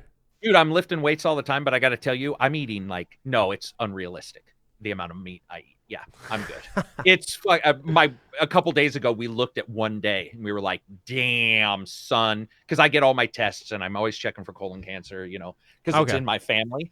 But I'm always nervous about that, because, it's the amount of meat is fucking ridiculous. I love meat, man. Dude, I was thinking today I could eat a burger every day, I think. I do. Without a shadow of a doubt, I have a steak. We're talking, that's a small steak. Yeah. Like, I have a cooker, and dude, there's nothing better than a burger steak. Steaks, burgers, I'm here for it. Yep. Isn't it weird, too, that, I tried, did you try Impossible Burger, Dustin? The fake? No, fuck that. Yeah. I have no problem if you're a vegan, whatever. I'm not eating it. I don't want it. I want the real thing. Yeah, so do I. And I don't want to think about the animal dying, because strangely enough, on the opposite end, as a hunter and stuff like that, I also absolutely abhor animal cruelty or, anything like that. But I want real meat. It's that's the only impasse I have in my life. Where God put animals on this earth for me to bite into when it's running away. Them. Yeah. So I'm going to eat them. There we go. That's how many. Hopefully without torturing them. But that's the thing, is that they do often. Right. So it's like, very true. It's a dilemma. Oh, and by the way, please don't listen to us about bears, dude. I've seen the remains of I don't think any human should ever mess with a bear ever. Have you seen the Revenant? Was it Revenant? Oh yeah, Remnant with what's his Revenant? Yeah, with Revenant, Leonardo. Yeah. He gets fucked up by that bear, dude. Dude, it's ridiculous. Have you ever seen the videos of the bears at the fucking Yellowstone, and the guy's in a Bronco, and the bear's and who knows what it's doing, It's probably just like, I'm not going to eat this guy, but this is funny as fuck. Watch this human shit himself. And they're like pushing a bronco. And you're like, and then they run. I have a video of a fucking bear chasing an elk. And as somebody who's seen elk run full speed, that breaks your mind because a bear is huge and their speed is unbelievable. And they'll just crawl a tree. Like, you'll be like, humans love to climb up things for safety. Nope. Not fucking bear. The bear was just designed to like, to kill everything, dude. They're fucking apex predators. No, that's what I'm saying, dude. Growing up, I used to be terrified whenever I camped because I was afraid of bears. I still kind of am like afraid of bears, like because I'm just like, bro. It's not like if you see one, it's like, oh, you get that little pocket of safety, like, oh, just climb a tree. Nope, that fucker's coming up and he's taking a swing at you, like. Yeah, I mean, he's got 2 tons of weight. You can't just kick him down. Yeah, and you're not talking to him because a bear fucking like you can't like reason with them. They will do whatever they want to do, dude. And they're not. I mean, you are extremely lucky if you were to die quickly in a bear. If that is another thing, they don't care. It's gonna chew you up. By the way, like balls to neck. I don't know if people know that they chew on your balls first, so you will. No. Yeah. Oh. So as somebody who's seen this happen, they will go at your nuts and they will gut you and just chew you up. They'll go at your neck if they can, but you are alive for a long fucking time. Fuck, don't fuck with bears. As Bob Dylan said, I don't like bears. Oh, did he? There's a Bob Dylan song where he just says, I don't like bears in the song. And it's always stuck with me. It's like a PSA from him randomly. He's like talking about drugs. And then he's like, oh, by the way, also don't like bears. So anyway. Last question comes from Droop Snoot. Do you think the Xbox Series S will have trouble keeping up with future games with only 4 teraflops of power, a third of the Series X? It says it's targeting 1440p at 60 FPS, but the specs look like the GPU may bottleneck the other high-end components. I think you guys touched on this a little bit, but any extra thoughts you might want to offer on that? Because you guys are the tech guys. For me, can't offer much in the terms of your teraflops and your CPUs and stuff, and I understand bottlenecking now. I actually got a full understanding of that to some extent, but I mean, still, I think they're smarter than me. To you guys. I think they're smarter than me. So whatever they put together, they feel they're good with. I mean, if I had to really reach, maybe later down the lines of the console, you're going to start seeing lower resolution from the S in order to keep up. But yeah, that. I don't know. I worry a little bit that, with so many versions of these consoles that, like, let's say this bottlenecking does become an issue, that I'll review a game on a Series X and be like, oh, it's great. Let's say I don't have the Series S to test. You play on the Series X. Oh, it's a good game. And, like, maybe it doesn't work as well on the S or performs better on the PC. I guess you kind of have that now with the half steps with the Pro, the base PS4, for example. But it's just a thought that I had where I'm like, man, like you might have a good experience one place and it's just not optimized properly in the other, even though they're on the same family. It's just personally, I think that could also happen day one. With like the Xbox versus the PS, because we've had it with the like Xbox original and the PS4. Like to me, that worry is there, but it's there day one and it has nothing to do with the S. It's also just their ability to translate across 2 systems that have one has super fast NVMe, one has way more CUs.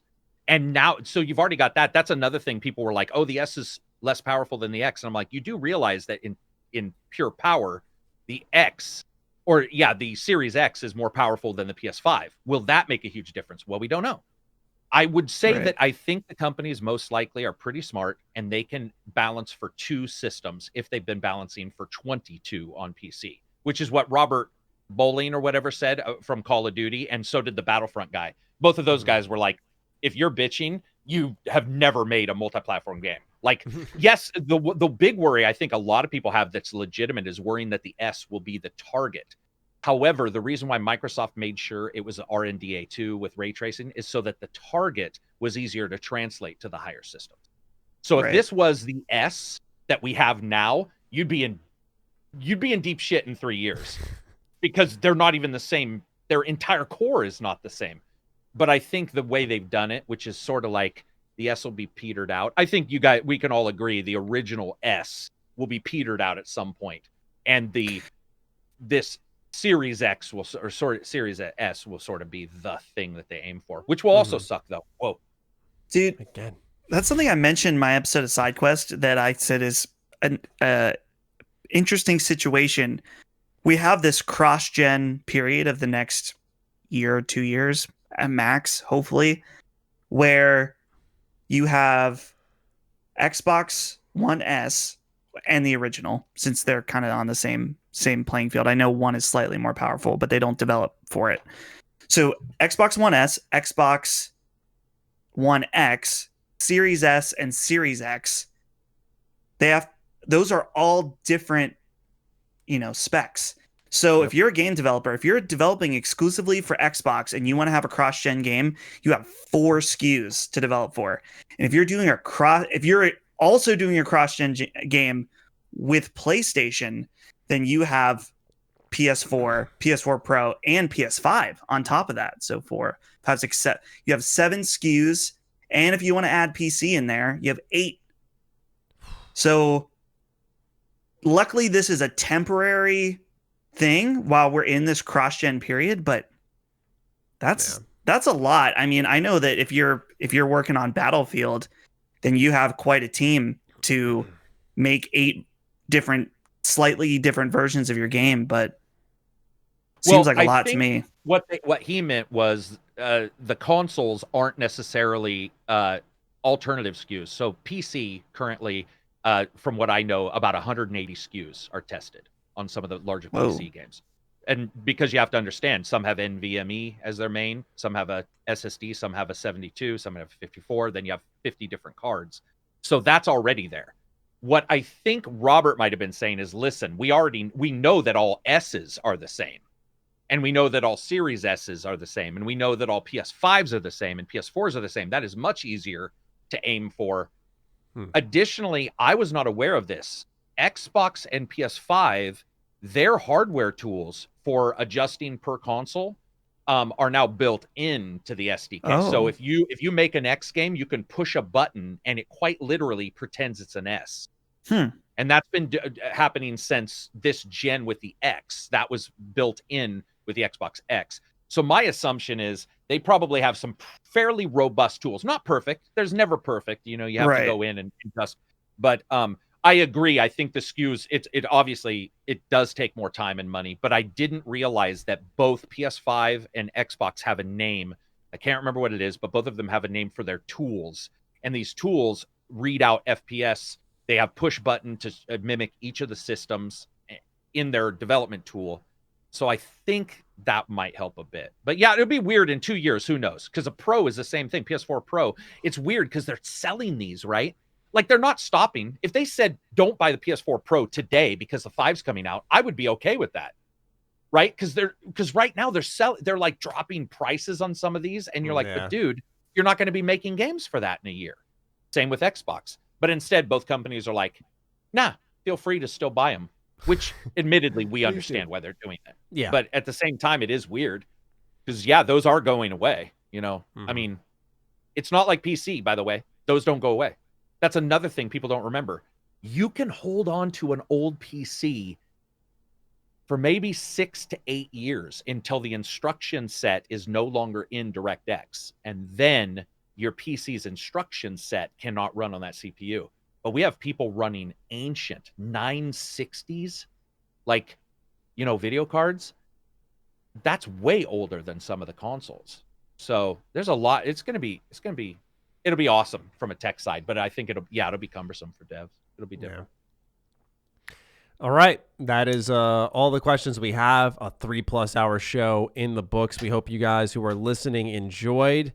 If you got this deep and you're curious about hearing more, once again, we have our supplemental show, Extra Slice of Ham. Please do check out I almost said Colin Juices, I'm sorry, Dustin's, as well as Karak's Patreons. Those are linked down below. Boys, any closing thoughts? We forgot about T-shirt wars. Are we still doing T-shirt wars? I thought about it in the first 10 minutes because I looked at your shirt trying to figure out what it was, and I didn't have my opening to call it out. Here we go. Wait. All right. Oh, you win. Hollow Knight? You win. It's Shovel Knight. This is one at PAX. I saw it at the Shovel Knight booth, and there was no questioning in my mind if I wanted to buy it. Usually I like deliberate for like 20 minutes about buying something and then eventually just buy it. This was like, nope, getting that. See, Maddie, but that's a shirt that I've considered buying so many times. Oh, Jeunesse? Yes. Yeah. I'm happy I bought it when I did, because when I was at PAX this year, it's hard to even imagine, I didn't even see this available. Usually it is. Yeah. So I was just like, all right, good thing I got it. But like, that's one thing I'm afraid of. Like, if I, as I continue to work out, if I ever like grow out of my shirts, like I have a lot of awesome gamer wear that I could just like, if I've shred myself out of, I'm gonna be really pissed off about, because these are things you just can't get. I like that shirt though. I think you win this week. So there were like 2 or 3 comments about T-shirt wars from last week, and they said the Junji Ito shirt won, Maddie. Yeah, I did see that. So I pretended it didn't happen. I don't see how it's possible that a light blue shirt on a man is gonna fucking not win. Like this. That shit is hilarious. Like, you're a man. You're a man's man. There's no way I would ever think of putting my body in a fucking light blue shirt like that. It's just awesome. It reminds me of the 1980s, like Miami Vice. You know, the neon pinks and purples. It actually, I thought originally, I didn't see that it was Shovel Knight. Shovel Knight. Because there's 2, right? There is Hollow Knight, right? There is. Making something up. I thought it was a neon, like a lot of people are doing the like retroscape neon and like the holograph. That's what I actually thought it was this entire time. I didn't know it was that game. I don't know, man. I don't feel weird about the light blue shirt. Yeah, you did remind me that when I was in 7th grade, I had a studded belt that I can't remember if I bought it, but no, that was normal. That was fine. It was a white. It was a white studded belt, and my dad was like. Which my dad is like super cool, like plays in punk rock bands to this day. Not currently, but so he's like super cool. And he was like, white belt. And I was like, yep. He went, And then that was it. And I was like, okay, I didn't know how he feels about this. So I don't know, man. I'd have to see that belt. I don't remember that ever being in, but I guess I'm too old for that. When was that in? Like, what would have that been for high school for you? For me, that was, I remember having in junior high. That was like 2008. 2000. Oh, okay, gotcha. I had one around then too. Skater wear. Studded belt. Yeah. Yeah, man. Yep. Wow. Now we're old. Yeah, exactly. Now we're really old. Trust me. I was like, it's hard to think. I worked for 10 years already. I graduated so long ago. I don't like to. I graduated in '93, bro. I graduated when you were like 3. I wasn't even born. I was born in '93. There you go. I graduated. Wait, the year, dude. I might be your dad, dude. Karak, how old? That's where the joke came from. Because we said this before. What year were you born? 75. Okay, you are older. So my mom had me really young, like she was 16. So I have my parents and I are very much shorter age difference. My mom was born in 77. Oh, damn. My dad was born in 3 years before, so 74. Wait. Yeah, my parents were also around then. They had me.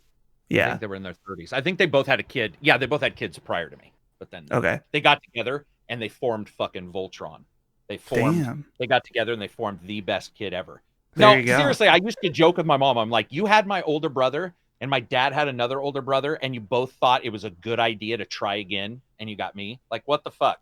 I would have been like, dude, seriously, I would have looked at my older brothers and been like, no fucking way.